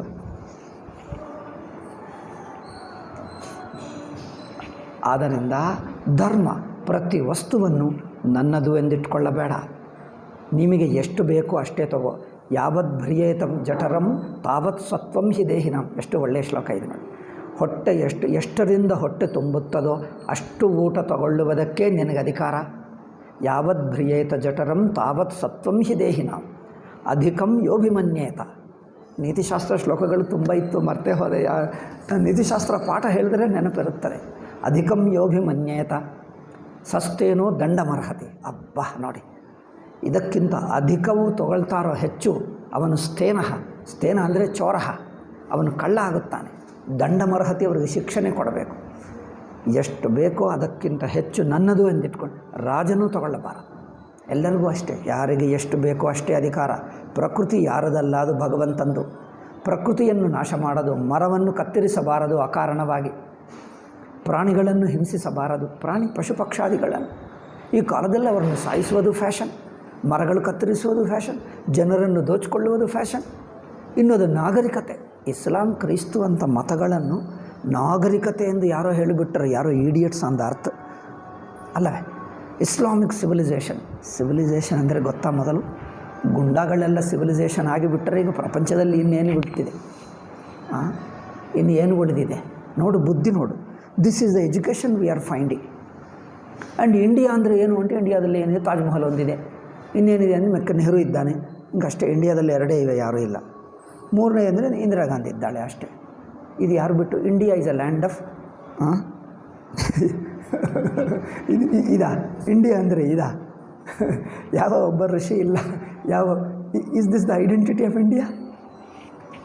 ಇನ್ what sense Indira and then Nehru represent India? Tell me. Bharat ದೇಶಕ್ಕೆ ಇವರಿಬ್ಬರು ಪ್ರತಿನಿಧಿಗಳು ಯಾವ ಅರ್ಥದಲ್ಲಿ ಭಾರತೀಯ ಸಂಸ್ಕೃತಿ, ಭಾರತೀಯ ವೈಶಿಷ್ಟ್ಯಕ್ಕೆ ಪ್ರತಿನಿಧಿಗಳಾಗ್ತಾರೆ? ಏನೂ ಇಲ್ಲ. ಆದರೆ ಅವರೇ ಮಹನೀಯರಂತೆ. ಆ್ಯಂಡ್ರೂ ಮಾಲ್ರ ಬಂದ ಓನ್ಲಿ ನೆಹರೂನ ನೋಡಲಿಕ್ಕೆ. ವಾಟ್ ಈಸ್ ಇಂಡಿಯಾ ಅಂದರೆ, ಇಂಡಿಯಾದಲ್ಲಿ ಶಂಕರಾಚಾರ್ಯ ಇದ್ದಾನೆ, ನೆಕ್ಸ್ಟ್ ನೆಹರು ಇದ್ದಾನೆ ಎಂದು ಹೇಳಿದವರು ಯಾರು? ಮೊನ್ನೆ ಹೇಳಿದ್ದನ್ನೆಲ್ಲ ಆ್ಯಂಡ್ರೂ ಮಾಲ್ರ. ಈ ಥಾಟ್ ಶಂಕರಾಚಾರ್ಯ ನಂತರ ಓನ್ಲಿ ನೆಹರು ಅಂದ್ಕೊಂಡ. This is how we do ಪ್ರಚಾರ. All education system, media, history books, all nonsense. All of them throw into dustbin. You start a freshly new books. I got a list of books. Some of them, almost all of them I read. ನನ್ನ ಲೈಬ್ರರಿಯಲ್ಲಿ ಬೇಕಾದಷ್ಟಿವೆ history ಪುಸ್ತಕಗಳಪ್ಪ. ಒಂದಲ್ಲ ಎರಡು ಬೀರುಗಳು history ಪುಸ್ತಕಗಳಿವೆ. ಅಂದರೆ ಇದು ಯಾವುದು ನಿಜವಾದ ಮನುಷ್ಯನನ್ನು ಮನುಷ್ಯನಾಗಿ ಮಾಡ್ತದೆ? ಅಂತರ್ಮುಖತ, ಧರ್ಮ, ಉಪಾಸನ. ಪ್ರತಿಯೊಂದು ವಸ್ತುವಿಗೆ ನಿಮಗೆ ಧರ್ಮ ಇರಬೇಕು. ಯಾರೋ ಪೂರ್ವಕಾಲದಲ್ಲಿ ಯಾರ್ಯಾರು ಕೊಟ್ಟರೆ ತಗೊಳ್ಳಬಾರದು. ಮನು ಹೇಳ್ತಾನೆ, ಬ್ರಾಹ್ಮಣ ಯಾರೂ ಕೊಟ್ಟರೆ ತಗೊಳ್ಳಬಾರದು, ಯಾವುದು ಬೇಕೋ ಅಷ್ಟೇ ತಗೊಳ್ಳಬೇಕು. ಗೊತ್ತಾ? ಊಟಕ್ಕೆ ಬೇಕಾಗಿದ್ದು ಯಾರೂ ಒಂದು ತಿಂಗಳಿಗೆ ಬೇಕಾದಷ್ಟು ಅಕ್ಕಿ, ಎಲ್ಲ ಧಾನ್ಯ, ಅಕ್ಕಿ ಏನು ಹೇಳ್ತಾರೆ ಅದಕ್ಕೆ? ಸ್ಟೋರಿಂಗ್ ಏನು ಹೇಳ್ತಾರೆ ಕನ್ನಡದಲ್ಲಿ? ಶೇಖರಣೆ ಮಾಡೋದಾ? ಅಷ್ಟು ಒಂದು ತಿಂಗಳಿಗೆ ಸಾಕಷ್ಟು ಸೇಕರಣೆ ಮಾಡ್ತಾನೋ ಅವನು ಲೋ ಕ್ವಾಲಿಟಿ ಬ್ರಾಹ್ಮಣ, ಹೈ ಕ್ವಾಲಿಟಿ ಬ್ರಾಹ್ಮಣ ಅಲ್ಲ. ಅವರಿಗಿಂತ 1 ವೀಕ್ ಇಟ್ಕೊಂಡರೆ ಅವನಿನ್ನೂ ಬೆಟರ್ ಬ್ರಾಹ್ಮಣ. 1 ವಾರಕ್ಕೆ. ಅವರಿಗಿಂತ ಒಳ್ಳೆಯವನು 1 ದಿವಸಕ್ಕೆ. 1 ದಿವಸನೇ. ಇವತ್ತಿಂದೇ ತಗೊಳ್ಳಬೇಕು, ನಾಳೆ ನಾಳೆ ಮತ್ತೆ ಯಾರಿಂದಲ್ಲ ತಗೊಳ್ಳಬೇಕು. ಹಾಗಿರುತ್ತಿದ್ದರು. That's how they lived. ಅದೇನು ಹೇಳ್ತಾರೆ, ಧಾನ್ಯದ ಅಕ್ಕಿಯನ್ನು ಭತ್ತವನ್ನು ಅದರಿಂದ ತೆಗೆದ ನಂತರ ಅಲ್ಲಿ ಒಂದು ರಾಶಿ ಮಾಡ್ತಾರೆ ನೋಡಿ, ಅಲ್ಲಿ ಹೊಲ ಗದ್ದಲೆಯಲ್ಲಿ. ಆ ರಾಶಿಯನ್ನು ತೊಗೊಂಡು ಹೋಗಾದಾಗ ಲಾಸ್ಟ್ಗೂ ಕೆಲವು ಅಲ್ಲಿ ಬಿದ್ದಿರುತ್ತದೆ ನೋಡಿ, ಲಾಸ್ಟ್ಗೂ ಎಲ್ಲ ತೊಗೊಂಡು ಹೋಗೋಕ್ಕಾಗಲ್ಲ. ಭೂಮಿ ಇರುತ್ತದೆ, ಕೆಲವು ಬಿಟ್ಟು ಬಿಡ್ತಾರೆ, ಪಶು ಪಕ್ಷಾದಿಗಳು ಯಾರೋ ತೊಗೊಳ್ತಾರೆ, ಬಿಟ್ಟುಬಿಡ್ತಾರೆ ಕೆಲವು. ಅವುಗಳನ್ನು ಒಂದೊಂದು ಏನು ಮಾಡ್ತಾರೆ, ಪಿಕ್ಕಿಂಗ್ ಅಪ್. ಏನು ಹೇಳ್ತಾರೆ, ನನಗೆ ಕನ್ನಡನೇ ಬರೋಲ್ಲ, ವೇದಾಂತ ಬಿಟ್ಟು ಯಾವ ಕನ್ನಡನೇ ಬರೋಲ್ಲ. ಪಿಕ್ಕಿಂಗ್ ಅಪ್, ಆ ಒಂದೊಂದು ತೊಗೊಂಡು ಅದನ್ನು ತೊಗೊಂಡು ಬಂದು ಜೀವಿಸಬೇಕು ಎಂದು ಹೇಳ್ತಾರೆ. ಅಬ್ಬಾ, ಎಷ್ಟೋ ಬ್ರಾಹ್ಮಣರು ಹಾಗೆ ಜೀವಿಸ್ತಿದ್ದರು. ನಾನು ನೋಡಿದೆ ಒಬ್ಬರನ್ನು, ಒಂದು ಅಂಗಡಿಯಲ್ಲಿ ಅದೇನು ಭತ್ತ ಅದೆಲ್ಲ ಆ ಟ್ರಕ್ನಿಂದ ಅಂಗಡಿನಿಂದ ಟ್ರಕ್ಗೆ ಮಾಡ್ತಾರೆ ನೋಡಿ ಹಮಾಲಿಗಳು. ತೊಗೊಂಡು ಹೋದರೆ ಅಲ್ಲಿ ಪಕ್ಕಕ್ಕೆ ನಿಂತಿರುತ್ತಿದ್ದ. ಅಲ್ಲಿ ಬಿದ್ದರೆ ಅದು ಹೋಗಿ ಒಂದೊಂದು ತೊಗೊಳ್ತಾರೆ. ಮತ್ತೆ ಅವರು ಬರುತ್ತಾ ಇದ್ದರೆ ಪಕ್ಕಕ್ಕೆ ಸರಿಯುತ್ತಾರೆ. ಅವ್ರು ಹೋದ ನಂತರ ಭಿಕ್ಷುಕನ ಹಾಗೆ ಮಾಡ್ತಾರೆ. ನೋಡಿದ್ದರೆ ಅವರು ದೊಡ್ಡ ವೇದ ಪಂಡಿತ. ಅವನಿಗೇನು ನಾಚಿಕೆ ಇಲ್ಲ. ಇನ್ನೊಬ್ಬರು ನೋಡ್ತಾ ಇದ್ದಾರೆ, ಏನು ಹೇಳ್ತಾರೆ, ಅವ್ರಿಗೇನು ಯೋಚನೆ ಇಲ್ಲ. ತನ್ನಕ್ಕೆ ಪಕ್ಕ ಮಾಡ್ಕೊತಿದ್ದಾರೆ. ಅದೆಲ್ಲ ತೊಗೊಂಡು ಹೋಗಿ ಇಷ್ಟಾದ ನಂತರ ಹೋಗಿ ಅವ್ರು ಅಡುಗೆ ಮಾಡ್ಕೊಂಡು ತಿಂತಾರೆ. ಶಾಸ್ತ್ರ ಹೇಳಿದೆ, ನನ್ನ ಧರ್ಮ ನಾನು ಹೀಗೆ ಮಾಡ್ತೀನಿ. ಉಂಚವೃತ್ತಿ ಎಂದು ಹೇಳ್ತಾರೆ ನೋಡಿ. ತ್ಯಾಗರಾಜ ಮಾಡುತ್ತಿದ್ದ ಉಂಚವೃತ್ತಿ. ಉಂಚ ಅಂದರೆ ಇದನ್ನು ಉಂಚವೃತ್ತಿ ಹೇಳ್ತಾರೆ. ಉಂಚ ಅಂದರೆ ಬಿದ್ದಿರು. ಅಂದರೆ ಎಷ್ಟು ನಿರಾಡಂಬರವಾಗಿ, ಎಷ್ಟು ನಿರಭಿಮಾನಿಗಳಾಗಿದ್ದರು. ದೊಡ್ಡ ದೊಡ್ಡ ವೇದ ಪಂಡಿತರನ್ನು ಇಂಡಾಲಜಿಸ್ಟ್ ಬಂದಾಗ ಮಾತಾಡಿಸುವಕ್ಕೆ ಹೋದರೆ ಒಬ್ಬೊಬ್ಬರು ಲೈಬ್ರರಿಯಷ್ಟು ಪಂಡಿತರು. ಯಾವ ವಿಷಯವನ್ನಾದರೂ ಪುಸ್ತಕನೇ ಬೇಕಾಗಿಲ್ಲ, ಎಲ್ಲ ಮನಸ್ಸಿನಿಂದಲೇ ಮಾತಾಡುವರು. ಎಷ್ಟು ಹೇಳಿದ್ದರೂ ಸೂಕ್ಷ್ಮವಾಗಿ ಸ್ಪಷ್ಟವಾಗಿ ಹೇಳುತ್ತಿದ್ದರು. ಇವರಿಗೆ ಹೇಳಿದ ನಂತರ ಇವರಿಗೆ ದಕ್ಷಿಣ ಇಲ್ಲ, ಇವರಿಗೆ ಏನು ಅಕ್ನಾಲಜ್ಮೆಂಟ್ ಇಲ್ಲ. ಅವರೆಲ್ಲ ತಿಳ್ಕೊಂಡು ಹೋಗಿ ತನ್ನ ಪುಸ್ತಕ ಬರ್ಕೊಂಡರು. ಇವರಿಗೆ ಏನು ಹೇಳಲು ಇಲ್ಲ, ಇವರು ಏನು ಮಾಡಿಕೊಂಡೇ ಇಲ್ಲ. ತನ್ನ ಪಾಡಿಗೆ ತಾನು ಹೇಳಿದರೂ ಹೋದರಷ್ಟೇ. ಅಯ್ಯೋ, ಇನ್ ಅಮೆರಿಕಾ, ಯುರೋಪ್ ಆದರೆ we would have minted money with this of knowledge. ಈ ನಾಲೆಜು ಇಂಥ ಇದ್ದರೆ we would have made money. We would have subjugated and enslaved with ಗುಂಡಾಯಿಸ್ಟಿಕ್ ರಿಲಿಜನ್ನಿಂದಲೇ, ಇಸ್ಲಾಂ ಕ್ರಿಸ್ಟಿಯನ್ ಅಂತ ಗುಂಡಾ ಮತಗಳಿಂದಲೇ ಪ್ರಪಂಚವನ್ನೆಲ್ಲ ಸಬ್ಜುಗೇಟ್ ಮಾಡಿ ಗುಲಾಮಿ ಮಾಡುವುದಕ್ಕೆ ಪ್ರಯತ್ನ ಮಾಡಿದ್ದರೆ, ನಿಜವಾಗಿ ವೇದಾಂತ ಇದ್ದರೆ ಪ್ರಪಂಚವನ್ನೆಲ್ಲ ಏನು ಮಾಡುತ್ತಿದ್ದರು ನೋಡಿ. ಏನಿಲ್ಲದಿದ್ದರೆ ಎಷ್ಟು ದುರಹಂಕಾರ. ಈಗ ಜ್ಞಾನವಿದ್ದರೆ ಇನ್ನೂ ಎಷ್ಟು ಡಾಮಿನೇಟ್ ಮಾಡುತ್ತಿದ್ದರು. ಅದೂ ಇಲ್ಲ. ಆದರೂ ನಮ್ಮ ಜನರಿಗೆ ಇದು ಅರ್ಥವಾಗ್ತಾ ಇಲ್ಲ. ಈ ಅಧ್ಯಯನ ಮಾಡುವುದೇ ಇಲ್ಲ. ನಾನು ಇಷ್ಟೊತ್ತು ಹೇಳಿದ್ದು ಯಾವ ಪುಸ್ತಕದಲ್ಲಾದರೂ ಓದಿದ್ದೀರಾ? ನಿಮಗೆ ಎಲ್ಲಿಯೂ ಸಿಗಲ್ಲ. ಏಕೆ? ನಮ್ಮ ಪುಸ್ತಕಗಳೆಲ್ಲ ಮೂರ್ಖರು ಬರೆದಿದ್ದೆ. ಈ ನೆಹರು ಒಬ್ಬ ಪಂಡಿತನಂತೆ ಅವ್ರು ಬರೆಯುತ್ತಾನಂತೆ. ಆ ಪುಸ್ತಕಗಳು ನಮ್ಮ ಇಡಿಯಟ್ಸ್ ಓದಬೇಕಂತೆ ನೋಡಿ. ಅದಕ್ಕೋಸ್ಕರ ಈ ಬುದ್ಧಿ ಬರೆದಿದ್ದರೆ ಇನ್ನೇನು ಬರುತ್ತೆ? ಅವ್ರ ಪುಸ್ತಕ ನೋಡು. ಒಬ್ಬ ಮುಸಲ್ಮಾನನು ಒಬ್ಬ ಇನ್ವೇಡರ್ ಗೋರಿ ಗಜನಿ ಹಾಗೆ ಮಾತಾಡ್ತಾನೆ ಅವನು, ಗೊತ್ತಾ? ನೀವು ನೋಡಿ, ನಿಮಗೆ ಇಷ್ಟವಿದ್ದರೆ ಓದಿ, ಇಲ್ಲದಿದ್ದರೆ ಸಾಕು. ನನ್ನಂಥವನು ಹೇಳ್ತಾನೆ ಕೇಳಿ. ಗ್ಲಿಮ್ಸಸ್ ಆಫ್ ವರ್ಲ್ಡ್ ಹಿಸ್ಟ್ರಿ ಎಂದು ಇಷ್ಟು ದಪ್ಪ ಪುಸ್ತಕ ಇದೆ.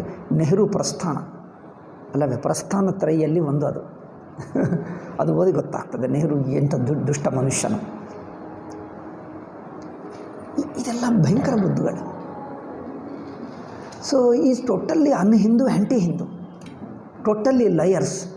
ಈ ಸುಳ್ಳುಕೋರರು ಲೇಖಕರಾಗಿಬಿಟ್ಟರು. ನೋಡಿ ರಮಣ ಮಹರ್ಷಿ ನೋಡಿ ಹೇಗೆ ಜೀವಿಸಿದ ನೋಡಿ, ಸಿಂಪಲ್ ಲೈಫ್ ನೋಡಿ. ಈಗಲೂ ಶಂಕರಾಚಾರ್ಯರು ಹೇಗೆ ಜೀವಿಸ್ತಾ ಇದ್ದಾರೆ. ಅವರು ಪೀಠ ನೋಡಿಕೊಂಡು ದೊಡ್ಡದನ್ನಿಸ್ತಾರೆ. ಪೀಠ ಅಲ್ಲ, ಅವರ ವ್ಯಕ್ತಿಗತ ಜೀವನ ನೋಡು. ಸುಮ್ಮನೆ ಚಾಪೆ ಹಾಕ್ಕೊಂಡೇ ಮಲ್ಕುತ್ತಾರೆ, ಬೇರೆ ಏನಿಲ್ಲ ಅಷ್ಟೇ. ಇದು ಹೊರಗೆ ಬಂದಾಗ ಇದೆಲ್ಲ ಪಬ್ಲಿಕ್ಕೋಸ್ಕರ ಏಕೆ ಅನ್ನೋ ಒಂದು ಪೀಠ ಸ್ಥಾನ ಇದೆ. ಅವರು ವ್ಯಕ್ತಿಗತ ಜೀವಿತ ಸನ್ಯಾಸ ಭಿಕ್ಷುಕರ ಹಾಗೆಯೇ ಜೀವಿಸ್ತಾರೆ. ಅವ್ರ ಜೀವನ ಅಷ್ಟೇ. ಅದು ಅಂತರ್ಮುಖತ. ಪ್ರತಿಯೊಂದು ವಸ್ತುವಿನಲ್ಲಿ ಧರ್ಮ ಬುದ್ಧಿ ಇರಬೇಕು. ಕೊಡುವವನು ಯಾವ ಭಾವದಿಂದ ಕೊಡ್ತಾನೆ, ತಗೊಳ್ಳುವವನು ಯಾವ ಭಾವದಿಂದ ತಗೊಳ್ತಾನೆ. ಇನ್ನೊಂದು, ಅಷ್ಟು ಭಿಕ್ಷೆ ಮಾಡಿಕೊಂಡು ತಂದಿದ್ದ ಅಂದರೆ ಯಾರೋ ಅಕ್ಕಿ ಕೊಟ್ಟರೆ, ಅಥವಾ ಅಡುಗೆ ಮಾಡಿಕೊಳ್ಳುವುದಕ್ಕೆ ಯಾರೋ ಒಬ್ಬರು ಇವರಿಗೆ ಅಕ್ಕಿ ಮುಂತಾದ ಅದೇನು ಧಾನ್ಯಗಳಿರುತ್ತವೆ ನೋಡಿ, ಅಕ್ಕಿ ಆಗಲು ಬೆಳೆ ಆಗಲಿ ಅಂಥದ್ದು, ಏನು ಎಣ್ಣೆ ಇನ್ನೇನಾದರೂ ಏನದು ಮೆಣಸು ಇಂಥದ್ದು ಕೊಟ್ಟರೆ, ಈ ದಿವಸಕ್ಕೆ ಕೊಟ್ಟರೆ ತಗೊಳ್ಬೇಕಷ್ಟೇ. ಈ ದಿವಸಕ್ಕೂ ಸಾಕಷ್ಟು ತಗೊಳ್ತಾರೆ. ಅಷ್ಟು ತೊಗೊಂಡಿದ್ದು ತನಗೋಸ್ಕರ ಅಲ್ಲ, ಅದೆಲ್ಲ ಮಾಡಿ ಅಡುಗೆ ಭಗವಂತನಿಗೆ ನೈವೇದ್ಯ ಕೊಡಬೇಕು. ನೈವೇದ್ಯ ಮಾಡಿ ಅದರಲ್ಲಿ ಬಂದಿರುವ ಅತಿಥಿಗೆ ಕೊಡಬೇಕು. ಭಿಕ್ಷುಕನಾಗಿ ಬಂದರೂ ಚಂಡಾಲನ ಬಂದರೆ ಅವರಿಗೆ ಕೊಡಬೇಕು. ಎಲ್ಲ ಕೊಟ್ಟ ನಂತರ ಕೊನೆಗೂ ತಾನು ತಿನ್ನಬೇಕು. ನೋಡಿ, ಇದು ಜೀವನ. ಇದು ಮೇಡ್ ದೆಮ್ ಇಂಡಿಯನ್ಸ್ ಗ್ರೇಟ್. ಅವರ ಸಂಸ್ಕಾರ, ನಿರಾಡಂಬರತ, ಅವರ ನಿರಹಂಕಾರತ, ತ್ಯಾಗ, ಇಂದ್ರಿಯ ಮನೋನಿಗ್ರಹ ಇದರಿಂದ ಬಂತು. ಅವರು ಹೇಳ್ತಾರೆ, ಬ್ರಿಟಿಷರ ಕಾಲದಲ್ಲಿ ಅವರು ಅನಿಸುತ್ತಿತ್ತು, ಏನಪ್ಪ, ಒಂದು ಪುಸ್ತಕ ಓದ್ತಿದ್ದೆ, ಅವನು ಹೇಳ್ತಾನೆ, ಅವನು ಇಂಗ್ಲೀಷ್ ಮೀಡಿಯಂ ಓದಿ, ನಮ್ಮ ಬ್ರಿಟಿಷ್ ಶಾಲೆಗಳಲ್ಲಿ ಓದಿ, is he living like us Europeans, is he living like us. Living like us ಅಂದ್ರೇನು? Living with all furniture. ಮನೆಯಲ್ಲಿ ಕುರ್ಚಿಗಳು, ಕಾಟ್ಗಳು ಇಟ್ಕೊಳ್ಳಬೇಕಲ್ಲವೇ? ಕಾಟ್ಗಳು ಇಟ್ಕೊಳ್ಳಬೇಕು, ಕುರ್ಚಿಗಳು ಇಟ್ಕೊಳ್ಳಬೇಕು, ಟೇಬಲ್ ಇಟ್ಕೊಳ್ಳಬೇಕು, ಇನ್ನೇನೋ ವಸ್ತುಗಳು ಬಳಸ್ಕೊಳ್ಳಬೇಕು. ಇದೆಲ್ಲ ಮಾಡ್ತಾ ಇದ್ದಾನ. ಫ್ಯಾಷನ್, ಬಟ್ಟೆಗಳಲ್ಲಿ ಫ್ಯಾಷನ್ ಇರಬೇಕು, ಹೇರ್ ಸ್ಟೈಲ್ನಲ್ಲಿ ಫ್ಯಾಷನ್ ಇರಬೇಕು. ಇಂಡಿಯನ್ಸ್ಗೆ ಯಾವುದಿರಲಿಲ್ಲ. ಇನ್ನೇನು ಇಲ್ಲಿ ಜುತ್ತು, ಇದಕ್ಕೇನು ಹೇಳ್ತಾರೆ, ಜುತ್ತು ಇಟ್ಕೊಂಡು ಇದೆಲ್ಲ ಮಣ್ಣು ಮಾಡಿ ಇರುತ್ತಿದ್ದಾರೆ ಅಷ್ಟೇ. ಅವರು ಉಟ್ಕೊಂಡು ಪಂಚ ನೋಡೋರು ಹಾಕ್ಕೊಳ್ಳುವ ಪಂಚ ನೋಡಿದ್ದಾರೆ. ಅದು ಮೇಲೆ ಇರುತ್ತೆ, ಮೇಲೆ ಸುತ್ತಕೊಳ್ಳೋದು ಇರುವುದು. ಇದು ಏನಪ್ಪ ಅಂದರೆ ಅವರು ಹೇಳ್ತಾರೆ, ಬಾರ್ಬೇರಿಯನ್ಸ್ ಅಂತ ಹೇಳ್ತಾರೆ ನಮ್ಮವರನ್ನು ನೋಡಿ. ಇಷ್ಟೇ ಅವರು ಜೀವಿಸೋದು. ಅಂದರೆ ಇಂಗ್ಲೀಷ್ ಮೀಡಿಯಂ ಓದಿದ್ದರೆ ನಮ್ಮ ಸ್ಟೈಲ್ ಅಂದರೆ ಏನು? ವಸ್ತುಗಳು, ಕಾಸ್ಟ್ಲಿ ವಸ್ತುಗಳು ಬಳಸಬೇಕು, ಇದಕ್ಕೆ ಅಭ್ಯಾಸ ಆಗಿಬಿಡಬೇಕು. ಈಗ ಕುರ್ಚಿ ಇಲ್ಲದೆ ಕೆಳಗೆ ಕೂತಿರೋಕ್ಕಾಗಲ್ಲ, ಪರಾಧೀನವಾಗಬೇಕು. ದೇಹೇಂದ್ರಿಯಗಳಿಗೆ ಏನು ನಿಗ್ರಹ ಎಲ್ಲ ಕಲ್ಕೊಳ್ಳಬೇಕು, ಭೋಗಪರಾಯಣರಾಗಬೇಕು. ಆವಾಗ ಯುರೋಪಿಯನ್ ಸಿವಿಲೈಸೇಷನ್. ಅವ್ರು ಹೇಳ್ತಾ ಇದ್ದಾನೆ, ಇಂಡಿಯನ್ಸು, ಭಾರತೀಯರು ಇಂಗ್ಲೀಷ್ ಮೀಡಿಯಂ ಶಾಲೆಯಲ್ಲಿ ಓದಿ ಒದ್ದ ಆಫೀಸರ್ ಉದ್ಯೋಗ ಪಡ್ಕೊಳ್ಳಬೇಕು, ಮನೆಯಲ್ಲೆಲ್ಲ ಫರ್ನಿಚರ್ ಸಮೇತ ಜೀವಿಸ್ತಾ ಇದ್ದಾರ, ಫ್ಯಾಷನ್ ಬಳಸ್ತಾ ಇದ್ದಾರ, ಬಟ್ಟೆಗಳಲ್ಲಿ ಹೇರ್ ಸ್ಟೈಲ್ಗಳಲ್ಲೆಲ್ಲ ಫ್ಯಾಷನ್ ಇಟ್ಕೊಂಡ್ರ, ಕ್ಯಾಪ್, ಅದಕ್ಕೇನು ಹೇಳ್ತಾರೆ, ಹ್ಯಾಟ್ ಉಟ್ಕೊಳ್ತಾ ಇದ್ದಾರ. ಇದೆಲ್ಲ ಮಾಡ್ತಾ ಇದ್ದಾರ. ದೆನ್ ದೇ ಇನ್ನೊಬ್ಬರು ಮಾತಾಡುವಾಗ ಮಾತುಗೆ ಥ್ಯಾಂಕ್ಸ್ ಹೇಳಬೇಕು ಅಲ್ಲ? ಇದೆಲ್ಲ ನಮಗೆ ಅಸಹ್ಯವೇ ಆಗ್ತದೆ. ನಾವು ಯಾವಾಗಲೂ ಇರಲಿಲ್ಲ ನಮಗಿದೆಲ್ಲ. ಥ್ಯಾಂಕ್ಸ್ ಮಾತುಗೆ ಹೇಳೋದು, ಈ ಥ್ಯಾಂಕ್ಸ್ ಮಾತೇ ಇರಲಿಲ್ಲ ನಮಗೆ. ನಾವು ಹಾಗೆ ಬೆಳೆದಿದ್ವಿ, ಇವರ ಬುದ್ಧಿ ಇರಲಿಲ್ಲ.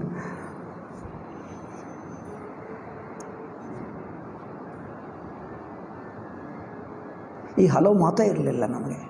ಹಲೋ ಅಂದರೆ ನಾವು ಟೆಲಿಫೋನ್ನಲ್ಲೇ ಮಾತಾಡ್ತಾರೆ ಅಂದ್ಕೊಂಡಿದ್ವಿ. ಹಲೋ ಎನ್ನುವುದೇ ಗೊತ್ತಿಲ್ಲ ನಮಗೆ. ನನಗಿದು ನಮಸ್ಕಾರ ಅಷ್ಟೇ, ಇದೇ ಗೊತ್ತು ನಮಗೆ. ಅಂದರೆ ವಸ್ತುಗಳು, ಸಂಬಂಧಗಳು, ಮನುಷ್ಯ ಸಂಬಂಧಗಳಲ್ಲಿ ಧರ್ಮ ಇರಲಿ, ಧರ್ಮಕ್ಕೆ ಅನುಗುಣವಾಗಿ ಅವರನ್ನು ಆದರದಿಂದ ನೋಡುವುದು. ಸಣ್ಣ ತಪ್ಪು ಮಾಡಿದರೂ ಪ್ರಾಯಶ್ಚಿತ್ತಪ್ಪ. ಎಷ್ಟು ಉಪವಾಸಗಳು, ಕಷ್ಟಗಳು, ಜಪಗಳು. ಸಣ್ಣ ತಪ್ಪು ಮಾಡಿದರೆ ಪ್ರಾಯಶ್ಚಿತ್ತ. ಒಂದು ವಸ್ತು ಹೆಚ್ಚು ತಗೊಂಡರೆ ಪ್ರಾಯಶ್ಚಿತ್ತ. ಪೌರೋಹಿತ್ಯ ಮಾಡುವವರು ಅನಾವಶ್ಯಕ ದಕ್ಷಿಣ ಹೆಚ್ಚು ತಗೊಂಡರೆ ಅವರು ಪ್ರಾಯಶ್ಚಿತ್ತ ಮಾಡಬೇಕು. ಈಗಲೂ ಮಾಡ್ತಾನೆ ಇರ್ತಾರೆ, ಸಾಂಪ್ರದಾಯಿಕರು ಮಾಡ್ತಾರೆ. ಅದು ಒಂದು ನಿಷ್ಠೆಯನ್ನು ತಂತು. ಇಂದ್ರಿಯ ನಿಗ್ರಹ, ಮನೋನಿಗ್ರಹ, ಭೋಗಪರಾಯಣತ ನನ್ನದು ಎಂದು ಬಿಟ್ಟಿತು. ಮನಸ್ಸು ಎಷ್ಟೆಷ್ಟು ಶುದ್ಧ ಸಾತ್ವಿಕವಾಗುತ್ತದೋ ಹಗುರವಾಗುತ್ತದೆ. ನಾನು ಯಾರು, ಈ ಪ್ರಪಂಚ ಯಾರು, ಏಕೆ ಹುಟ್ಟಿದ್ದೇವೆ, ಇದೆಲ್ಲ ಕರ್ಮ ಎನ್ನುವುದು ಮಹಾಗಟ್ಟಿ. ನೋಡಿ, ಮನುಷ್ಯರಿಗೆ ಸಂಪದ ಭೋಗಾದಿಗಳು ಬಂದಿದ್ದು ಹಿಂದಿನ ಜನ್ಮದಿಂದ. ಮನುಷ್ಯರಲ್ಲಿ ಭೇದ ಇರುವುದು ಕರ್ಮದಿಂದ. ಈ ಕಾಲದಲ್ಲಿ ಈಕ್ವಾಲಿಟಿ ಅಂದರೆ ಅರ್ಥವೇನು? ಕರ್ಮ ಮಾತಾಡಬೇಡ, ಎಲ್ಲರೂ ಒಂದೇ. ಏನು ದೇವರು, ಎಲ್ಲರೂ ಒಂದೇ ದೇವರನ್ನು ಪೂಜೆ ಮಾಡಬೇಕು, ಒಂದೇ ಶುಕ್ರವಾರನೋ ಏನು ಭಾನುವಾರನೋ ಒಂದೇ ಇರಬೇಕು, ಎಲ್ಲರಿಗೂ ಒಂದೇ ಅಂದರೆ ಏನು? ವ್ಯತ್ಯಾಸ ಇದ್ದರೆ ಅದು ಮತವೇ ಅಲ್ಲ, ಅದು ಅಜ್ಞಾನ, ಅದು ಅನಾಗರಿಕತೆ. ಎಲ್ಲರೂ ಒಂದೇ ಇದ್ದರೆ ಅದು ರಿಯಲ್ ಸಿವಿಲೈಸೇಷನ್, ರಿಯಲ್ ಸೈಂಟಿಫಿಕ್ ಅಂದರೆ ಗೊತ್ತಾ? More idiotic you are, you become scientific. ಅಲ್ಲ, more foolish you are, you become more scientific. ಇದು ನೋಡಿ, ಇದು ಸೈಂಟಿಫಿಕಾ? ನಾವು ಕರ್ಮ ಪ್ರಧಾನ ಇಟ್ಕೊಂಡು ಏನು ಕಷ್ಟ ಸುಖ ಬರಲಿ, ಇದು ನನ್ನ ರಾಮಾಯಣದಲ್ಲಿ ನೋಡು, ಸೀತಾ ಅಲ್ಲಿ ಲಂಕದಲ್ಲಿದ್ದು ರಾವಣ ಎಷ್ಟು ಟಾರ್ಚರ್ ಮಾಡ್ತಾ ಇದ್ದರೆ ಅವ್ರು ಏನು ಹೇಳಿದಾರೋ ಗೊತ್ತಾ? ನಾನು ಪೂರ್ವಜನ್ಮದಲ್ಲಿ ಯಾವ ಪತಿ ಪತ್ನಿಯನ್ನು ನಾನು ಬಿಡಿಸಿದ್ದೀನೋ, ಯಾರಿಗೆ ನಾನು ಪಾಪ ಮಾಡಿದ್ದೀನೋ ಅದಕ್ಕೋಸ್ಕರ ನನಗೆ ನನ್ನ ಪತಿಯಿಂದ ವಿಯೋಗವಾಯಿತು, ನಾನು ಏನು ಕರ್ಮ ಮಾಡಿದ್ದೀನೋ ಇದನ್ನೇ ಹೇಳ್ಕೊಂಡರೆ ಹೊರತು ಇನ್ನೊಬ್ಬರು ಅವ್ರ ಕಾರಣ ಇವರ ಕಾರಣ, ನಮ್ಮ ಕೈಕೇಯಿ ನಮ್ಮನ್ನು ಇಲ್ಲಿ ಕಳಿಸುವುದರಿಂದ ನಮಗೆಲ್ಲ ಬಂತು, ಕೈಕೇಯಿಯನ್ನು ಬೈಯುತ್ತಾರೆ ಮಧ್ಯದಲ್ಲಿ. ಅದೇನಿರಲಿಲ್ಲ. ರಾಮಂದು ನೋಡಿ ವಿಶೇಷ. ನನಗೆ ಸೀತಾ ಕಲ್ಕೊಂಡಿದ್ದೇನೆ ಎಂದು ಅಳುತ್ತಾ ಇದ್ದಾನೆ, ಮತ್ತೆ ಹೇಗೆ ಪಡ್ಕೊಳ್ಳುವುದು, ಏನು ಮಾಡಬೇಕು? ವಿಷಾದ ದುಃಖ ಒಂದು ಪಕ್ಕ, ಏನು ಮಾಡೋಣ ಎಂದು ಯೋಚನೆ. ರಾವಣನನ್ನು ಕೀಳಾಗಿ ನೀಚವಾಗಿ ಬೈದಿದ್ದು ಒಂದು ಮಾತು ಇಲ್ಲ, ಒಂದು ಮಾತು ಬೈಯಲಿಲ್ಲ. ನೋಡಿ ಇಡೀ ರಾಮಾಯಣ ನೋಡಿ.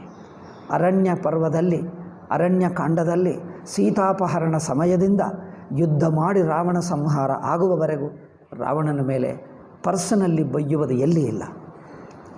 ಪರ್ಸನಲ್ಲಿ ಭೇಟಿ ಆಗಿದ್ದರೂ ಯುದ್ಧದಲ್ಲಿ ಭೇಟಿ ಆಗ್ತಾರೆ, ಆವಾಗಲೂ ಮಾತಾಡ್ತಾನೆ, ಆವಾಗಲೂ ಪರ್ಸನಲ್ಲಿ ಚೀಪಾಗಿ ಬೈಯುವುದು ಎಲ್ಲಿ ಇಲ್ಲ. ದಿಸ್ ಇಸ್ ದ ಸಂಸ್ಕಾರ ಮೇಡಸ್. ರಾಮಾಯಣದಲ್ಲಿ ಏನಿದೆ ಅಂದರೆ ಕಾಡುಗೆ ಹೋದ ಅದಲ್ಲಪ್ಪ, ಸೀದಾ ಕ್ಯಾರೆಕ್ಟರ್. ಅವರಲ್ಲಿರುವ ಸದ್ಗುಣ ಎಲ್ಲಿರುತ್ತದೆ? ಕಷ್ಟಗಳು ಬಂದಾಗ, ಅನ್ಯಾಯಗಳಾದಾಗ ನಿಮಗೆ ಅನ್ಯಾಯವಾಗ್ತದೆ, ಕಷ್ಟ ಬರುತ್ತದೆ, ಅಪಮಾನವಾಗ್ತದೆ, ಶರೀರಕ್ಕೆ ರೋಗ ಬರುತ್ತದೆ. ಆ ಸಮಯದಲ್ಲಿ ನಿಮ್ಮ ಮನಸ್ಸು ಏನು ಮಾಡ್ತದೆ? ಅಲ್ಲಿದೆ ಕ್ಯಾರೆಕ್ಟರ್, ಅಲ್ಲಿದೆ ನಿಮ್ಮ ಸಾಧನ, ಸಂಸ್ಕಾರ ಬಲ ಎಲ್ಲ ಅಲ್ಲಿರುತ್ತದೆ. ನಿಮ್ಮ ಸಾಧನ ಬಲವೆಷ್ಟು, ನಿಮ್ಮ ಸಂಸ್ಕಾರ ಬಲವೆಷ್ಟು ಅಲ್ಲಿದೆ ನೋಡು. ಕಾಡಿಗೆ ಹೋದಾಗ ಒಂದು ಸಲ ಕೈಕೇಯಿಯನ್ನು ಬೈಯಲಿಲ್ಲ.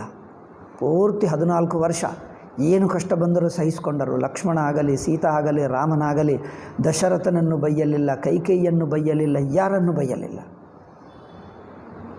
ಹಾಗೆಯೇ ಸಹಿಸಿಕೊಂಡರು. ಇದೇ ನಮ್ಮ ಜೀವನ ಅಂದ್ಕೊಂಡರು ಅಷ್ಟೇ, ಅಲ್ಲಿ ಹೋಗಿ ಆನಂದವಾಗಿದ್ದರಷ್ಟೇ. ಅಷ್ಟೇ ನಮ್ಮ ಅದೃಷ್ಟ ಇದೆ. ಅದರಿಂದ ನನ್ನ ಅದೃಷ್ಟಕ್ಕೆ ನೀವೇನು ಮಾಡ್ತೀರಿ? ಇನ್ನೊಬ್ಬರು ಬಂದು ಕ್ಷಮಾಪಣೆ ಹೇಳಿದ್ದರು, ಅಯ್ಯೋ ನನ್ನಿಂದ ಈ ಕಷ್ಟ ಬಂತು ಅಂದರೆ ನೀನೇನಪ್ಪ, ನೀನು ನಿಮಿತ್ತ ಮಾತ್ರ. ನನ್ನ ಅದೃಷ್ಟ ಇದೆ, ನನ್ನ ಅದೃಷ್ಟ ಹೀಗಿದೆ, ನನ್ನ ಕರ್ಮ ಬಂದಿದೆ, ನೀನೇನು ಮಾಡ್ತಿ? ನೋಡಿ, ಯಾರ ಮೇಲೆ ದ್ವೇಷವೂ ಇಲ್ಲ, ವೆಂಜನ್ಸೂ ಇಲ್ಲ, ಯಾರ ಮೇಲೆ ದ್ವೇಷ ಇಲ್ಲ, ಹಾಗೇ ಇಲ್ಲ. ನನ್ನ ಕರ್ಮ ಇದೆ, ನೀನು ನಿಮಿತ್ತವಾಗಿದ್ದೇ ಆಯಿತು. ಈ ಸಂಸ್ಕಾರ ಮೇಡಸ್ ಅವರ್ ಸೈಂಟ್ಲಿ ಪೀಪಲ್. ಸನ್ಯಾಸಿಗಳೇ ಅಲ್ಲ, ಗೃಹಸ್ಥರು ಲಿವ್ಡ್ ಲೈಕ್ ಸನ್ಯಾಸಿಸ್. ಅವರ ಜೀವನವೂ ಹಾಗೆ ಇತ್ತು. ವಿದೇಶಿಯರ ಬರವಣಿಗೆಗಳು ನೋಡಿ, ಅವರು ಹೇಳ್ತಾರೆ, ವಿದೇಶಿ ವಿಸಿಟರ್ಸ್ ಬಂದರು ಗೊತ್ತಾ? ಅದು ಕನ್ನಡದಲ್ಲಿ ನೋಡಿದೆ, ನನ್ನ ಹತ್ತಿರ ಇತ್ತು. ನಾನು ಆ ಉತ್ಸಾಹದಿಂದ ತಗೊಂಡು ಬಂದೆ. ಆ ಕನ್ನಡ ಡಿಫಿಕಲ್ಟ್ ಕನ್ನಡ, ನನಗೆ ಅರ್ಥವೇ ಆಗಲ್ಲ. ಅದು ನಾನು ಬಿಟ್ಟೆ, ಮತ್ತು ಯಾರಿಗೋ ಕೊಟ್ಟುಬಿಟ್ಟೆ, ಲೈಬ್ರರಿಗೆ ಕೊಟ್ಟುಬಿಟ್ಟೆ, ಅಲ್ಲಿ ಹೊಳೆನರಸೀಪುರದಲ್ಲಿ. ಆದರೆ ಇಂಗ್ಲೀಷ್ಗೆ ಬಂದಿದೆ. ಮತ್ತು ಒಬ್ಬಳು ನಾರ್ತ್ ಇಂಡಿಯನ್ ಹಿಸ್ಟಾರಿಯನ್, ನಮ್ಮ ಹಿಂದೂ ಹಿಸ್ಟಾರಿಯನ್ನೇ ಬರೆದಿದ್ದ, how they saw India, how they saw what they saw India, something like ಇದೆ. ಅದರಲ್ಲಿ 5 ವಾಲ್ಯೂಮ್ಸ್ನಲ್ಲಿ ಬರೆದರು. ಆಲ್ ಫಾರಿನ್ ವಿಸಿಟರ್ಸ್, ಭಾರತ ದೇಶವನ್ನು ವಿವಿಧ ಸಂಸ್ಕೃತಿಯವರ ಜೀವನ, ಅವರ ವ್ಯಕ್ತಿಗತ ಜೀವನವು, ಕುಟುಂಬಗಳು, ವಿವಿಧ ವಿಷಯದಲ್ಲಿ ಹೇಗೆ ನಡ್ಕೊಳ್ತಾರೆ, ಹೇಗೆ ಜೀವಿಸ್ತಾರೆ, ದೇ ಆಲ್ ಅಪ್ರಿಷಿಯೇಟೆಡ್. ಅಪ್ಪ, what A great culture, what A great people, society, ಇಷ್ಟು ದೊಡ್ಡ ಸೊಸೈಟಿ ಹೇಗಿದೆ ಎಲ್ಲ ಬರೆದಿಟ್ಟರು. ಅದೆಲ್ಲ ನೋಡಿಬಿಟ್ಟರೆ ಇವನ್ ವಿದೇಶಿಯರು ಹೇಳ್ತಾರೆ, ಅಲ್ಲಿ ಆಲ್ವೇಸ್ ಸತ್ಯ ಹೇಳ್ತಾರೆ. ಸಾಮಾನ್ಯ ಜನರಾಗಲಿ, ದೊಡ್ಡ ದೊಡ್ಡ ರಾಜರಾಗಲಿ ಸತ್ಯವನ್ನೇ ಹೇಳ್ತಾರೆ. ಒಂದು ಸತ್ಯಕ್ಕೋಸ್ಕರ ಏನೋ ಬಾಯಿ ಜಾರಿ ಹೇಳಿಬಿಟ್ಟರೆ ಆ ಸತ್ಯವನ್ನು ನಿಲ್ಲಿಸುವುದಕ್ಕೆ ಆ ಸಣ್ಣ ಇರುವ ಮನೆಯೂ ಹೋಗಲಿ. ಹರಿಶ್ಚಂದ್ರ ಆದರ್ಶವಾಗಿಟ್ಟುಕೊಂಡು, ಹರಿಶ್ಚಂದ್ರ ಒಬ್ಬನೇ ಅಲ್ಲ, ಹರಿಶ್ಚಂದ್ರನ ಹಾಗೆ ಎಷ್ಟೋ ಜನರು ಜೀವಿಸಿದ್ದಾರೆ ಗೊತ್ತಾ? ಹರಿಶ್ಚಂದ್ರನ ಹಾಗೆ ಎಷ್ಟೋ ಜನರು ಜೀವಿಸಿದ್ದಾರೆ. They lived like Harishchandra, many people. ಅದೆಲ್ಲ ರೆಕಾರ್ಡ್ ಇಡಬೇಕಿತ್ತು. ಈಗಾದರೆ ಎಷ್ಟೆಷ್ಟು ಸಿಗ್ತದೋ ಅಷ್ಟು ಮಾಡಬೇಕು. This is our history, not this idiot Nehru ಬರೆದಿರುವ ಹಿಸ್ಟ್ರಿ ಅಲ್ಲ, ಈಗಿನ ಈ ಕಮ್ಯುನಿಸ್ಟ್ಗಳು ಬರೆದಿರುವ ಹಿಸ್ಟ್ರಿ ಅಲ್ಲ. ಅದೆಲ್ಲ ಬರ್ಬೇರಿಯನ್ಸ್ ಹಿಸ್ಟ್ರಿ. ಇದು ಬರೆಯು ನಮ್ಮ ಸಂಸ್ಕೃತಿ, ನಮ್ಮ ಚರಿತ್ರೆ. ಹರಿಶ್ಚಂದ್ರನ ಹಾಗೆ ಗೋಸ್ಕರ ಅವರು ಮನೆ ಎದುರಾಗಿ ನಿಂತುಕೊಂಡು ಮಾತಾಡ್ತಾ ಇದ್ದಾರೆ. ಸಣ್ಣ ಮಕ್ಕಳಿದ್ದಾರೆ, ಪತ್ನಿ, ಹಾಗೆಯೇ ಮನೆ ಬಿಟ್ಟು ಬರುವುದು, ಹಾಗೆ ಬೀದಿಯಲ್ಲೇ ಇರುವುದು, ಭಿಕ್ಷೆ ಮಾಡಿಕೊಂಡೇ ಬದುಕೋದು. ಅದು ಹೇಗೆ ಅಂದರೆ ಸತ್ಯಕ್ಕೋಸ್ಕರ. ಅಯ್ಯೋ ಇದೇನಪ್ಪ ಅಂದರೆ ಜೀವಿಸಿದ್ದಾರೆ. ಒಬ್ಬನಲ್ಲ, ಅನೇಕ ಜನರು ಹರಿಶ್ಚಂದ್ರನನ್ನು ಆದರ್ಶವಾಗಿಟ್ಟುಕೊಂಡು, ರಾಮನನ್ನು, ಪಾಂಡವರನ್ನು ಇಟ್ಕೊಂಡು ಹಾಗೆ ಜೀವಿಸಿದ್ದಾರೆ. ರಾಮ 14 ವರ್ಷ ಇದ್ದ. ಪಾಂಡವರು ರಾಜ್ಯವನ್ನು ಕಲ್ಕೊಂಡು 12+1 ಕಾಡಿನಲ್ಲೇ ಇದ್ದ. ಅರೆ, ರಾಣಾ ಪ್ರತಾಪ್ ಇವರಲ್ಲಿ ಯಾವ ಧೈರ್ಯದಿಂದ ಇದ್ದರು? ಕಾಡಿನಲ್ಲೇ ಇದ್ದರು ಅನೇಕ ವರ್ಷ. ಏನಿಲ್ಲ, ಅದೇನು ಎಲೆಗಳು, ಏನೋ ಗಡ್ಡೆ ಗೆಣಸುಗಳು, ಎಲೆಗಳು ತಿನ್ನುತ್ತಾ ಹಾಗೆ ಇದ್ದರು. మరి ಯಾವ ಇನ್ಸ್ಪಿರೇಷನ್ ಅವರಿಗೆ? ಇದು ಹಿಸ್ಟ್ರಿ ಅಪ್ಪ, ಇದು ಹಿಸ್ಟ್ರಿ ಹೊರತು ಈ ಔರಂಗಜೇಬ್ಗಳು, ಬಾಬರ್ಗಳು, ಈ ಗುಂಡಾಗಳು ಇನ್ನೊಬ್ಬರು ಮಂದಿರ ಹೊಡೆದು ಹಾಕಿ ಗ್ರೇಟ್ ಅನಿಸ್ಕೊಂಡರೆ ಅವನಂತೆ ಗ್ರೇಟ್ ಮ್ಯಾನ್ ಅಂತೆ. ಇದಾ ಹಿಸ್ಟ್ರಿ? ಗುಂಡಾಗಳು ಬರೆದಿದ್ದರೆ ಹಿಸ್ಟ್ರಿಯಾ? ಆ ಹಿಸ್ಟ್ರಿ ಅವರು ಬರೆಯುತ್ತಾರಂತೆ, ನಾವು ಓದಬೇಕಂತೆ. ನೋಡಿ, ಯಾರಿಗೂ ನಾಚಿಕೆ ಇಲ್ಲ. ಈ ರಾಜಕಾರಣಿಗಳು, ಪಾರ್ಟಿಗಳೆಲ್ಲ ಬೌದ್ಧ ಪಾರ್ಟಿ ಸರ್ ದುಷ್ಟರೇ. ಆ ಚರಿತ್ರೆನೇ ನಮಗೆ ಬೋಧಿಸ್ತಾ ಇದ್ದಾರೆ.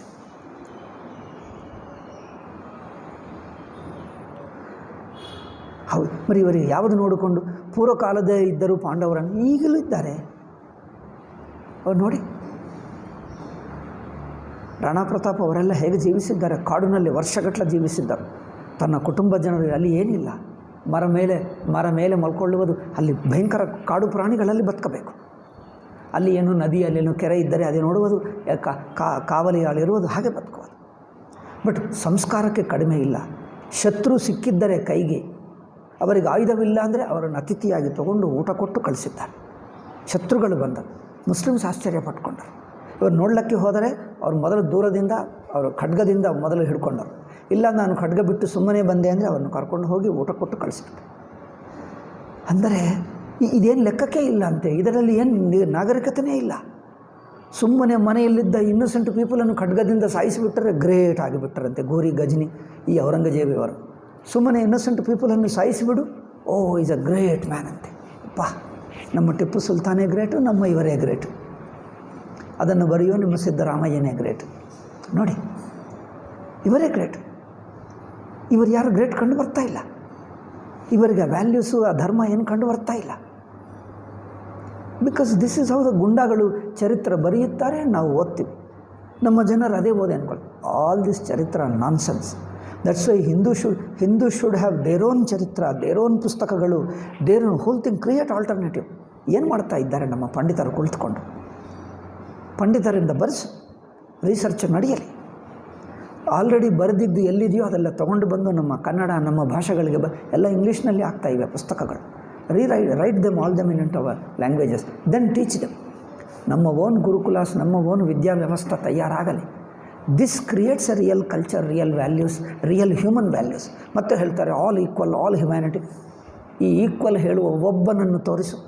ಇಸ್ಲಾಂ ಕ್ರೈಸ್ತ ಮತದಲ್ಲಿ ಯೇಸುನಿಂದ ಇಲ್ಲಿವರೆಗೂ, ನಿಮ್ಮ ಪ್ರವಾದಿಯಿಂದ ಇಲ್ಲಿವರೆಗೂ ಆಲ್ ಈಕ್ವಾಲಿಟಿ ಹೇಳುವರು ಒಬ್ಬನು ತೋರಿಸು. Not even 2 people, I challenge you. ಈಗ ಇದರಲ್ಲಿ ಕೇಳ್ತಾ ಇದ್ದಾರೆ, ಸೆಲ್ ಫೋನ್ಗಳಲ್ಲಿ, ಈಗ ಇದರಲ್ಲಿ ಇವರೆಲ್ಲರಿಗೂ ಚಾಲೆಂಜ್ ಮಾಡ್ತಾ ಇದ್ದು, ಒಬ್ಬನನ್ನು ತೋರಿಸಿ, ಇನ್ಕ್ಲೂಡಿಂಗ್ ಪ್ರವಾದಿ ಮೊಹಮ್ಮದ್. ಎಲ್ಲಿ ಈಕ್ವಾಲಿಟಿ ಇದೆ? ಯಾರನ್ನು ಆಧಾರದಿಂದ ನೋಡಿದ್ದಾರೆ ತೋರಿಸು. ಬಾಯಿ ಮಾತೆ ಈಕ್ವಾಲಿಟಿ ಎಲ್ಲಿದೆ ತೋರಿಸು. ಅಥವಾ ನೆಹರು ಮಾಡಿದ್ದಾನೆ ಈಕ್ವಾಲಿಟಿ, ಅಂಬೇಡ್ಕರ್ ಮಾಡಿದ್ದಾನೆ ಈಕ್ವಾಲಿಟಿ, ತೋರಿಸು ಎಲ್ಲಿದೆ? ಇದೆಲ್ಲ ಸುಮ್ಮನೆ ಬಾಯಿ ಮಾತು. They oppressed, they ill treated the people, ಕ್ರೂರ ಫೆಲೋಸ್ ದೀಸ್ ಆರ್ ಆಲ್. ಇವರು ನಮಗೆ ಉಪದೇಶ ಮಾಡ್ತಾರೆ ಈಕ್ವಾಲಿಟಿಯನ್ನು. ನೋಡಿ, ಮತ್ತೆ ಹೇಳ್ತಾರೆ ಹ್ಯುಮ್ಯಾನಿಟಿ ಅಂತೆ, ಈಕ್ವಾಲಿಟಿ ಅಂತೆ, ಆಲ್. ಈ ರಿಲಿಜನ್ಸ್ ಎಲ್ಲ ಡಿವೈಡಿಂಗ್, ಆಪ್ರೆಸ್ಸಿಂಗೆ. ಈ ಮತಗಳು ಬಂದಿದ್ದ ಮನುಷ್ಯನನ್ನು ಸೀಳಿಸುವುದು, ಆಪ್ರೆಸ್ ಮಾಡುವುದು, ಇದಕ್ಕೋಸ್ಕರನೇ ಅವರ ರಿಲಿಜನ್ಸ್ ಹುಟ್ಟಿವೆ. ಅವರೇನಾದರೂ ಮಾನವತಾವಾದ ಉಪದೇಶ ಮಾಡುವುದಕ್ಕೆ ಬಂದು ಮಾನವತಾ ಹೇಳ್ತಾರೆ ಕಮ್ಯುನಿಸ್ಟ್ಗಳೆಲ್ಲ. ಯಾವ ಮಾರ್ಕ್ಸ್ ಮಾನವತಾವಾದ? ಮಾರ್ಕ್ಸ್ ಹೇಗೆ ಮಾತಾಡಿದ ಓದಿ, ಅವರ ಜೀವನ ನೋಡಿ, ಅವರು ಬರೆದಿದ್ದು ನೋಡಿ, ಇಂಡಿಯಾ ಕುರಿತು ಬರೆದಿದ್ದು ನೋಡಿ, ಎಷ್ಟು ದುಷ್ಟನಾಗಿ ಮಾತಾಡ್ತಾನೆ ಈ ಮಾರ್ಕ್ಸ್. ಅವರ ಪರ್ಸನಲ್ ಜೀವನ ನೋಡು, ಎಷ್ಟು ದುಷ್ಟನಾಗಿದ್ದಾನೆ. ಇದೆಲ್ಲ ಪುಸ್ತಕ ಬರ್ಕೊಂಡ್ರೆ ನೈಸ್ ಆಗ್ತದೆ. ನೋಡು ಜೀವನ. ನಮ್ಮ ಋಷಿಗಳು ನೋಡು, ಯಾವುದೇ ಪುಸ್ತಕ ಬರೆಯಲಿ, first you see their personal life, how they lived. ವೈಯಕ್ತಿಕ ಜೀವನ ನೋಡು, ಅವರ ತ್ಯಾಗ, ಅವರ ವೈರಾಗ್ಯ, ಅವರು ಎಷ್ಟು ಕಷ್ಟದಿಂದ ಜೀವಿಸಿದ್ದಾರೆ. ಸಿಂಪಲ್. ಯಾವುದೇ ಕ್ಯಾರೆಕ್ಟರ್ ನೋಡು, ನಮ್ಮ ಪುರಾಣ ಪಾತ್ರಗಳು. ಶಕುಂತಲ ಮಹಾಭಾರತದಲ್ಲೇ ಇದ್ದಾಳೆ, ಅವಳಿಗೆ ಹುಟ್ಟಿದ್ದರಲ್ಲ ಭರತ. ಇದೆಲ್ಲ ಚಾರಿತ್ರಿಕನೇ. ಅದರಿಂದಲೇ ಭರತ ಇಂದ ಶಕುಂತಲ ಜೀವನ ನೋಡು.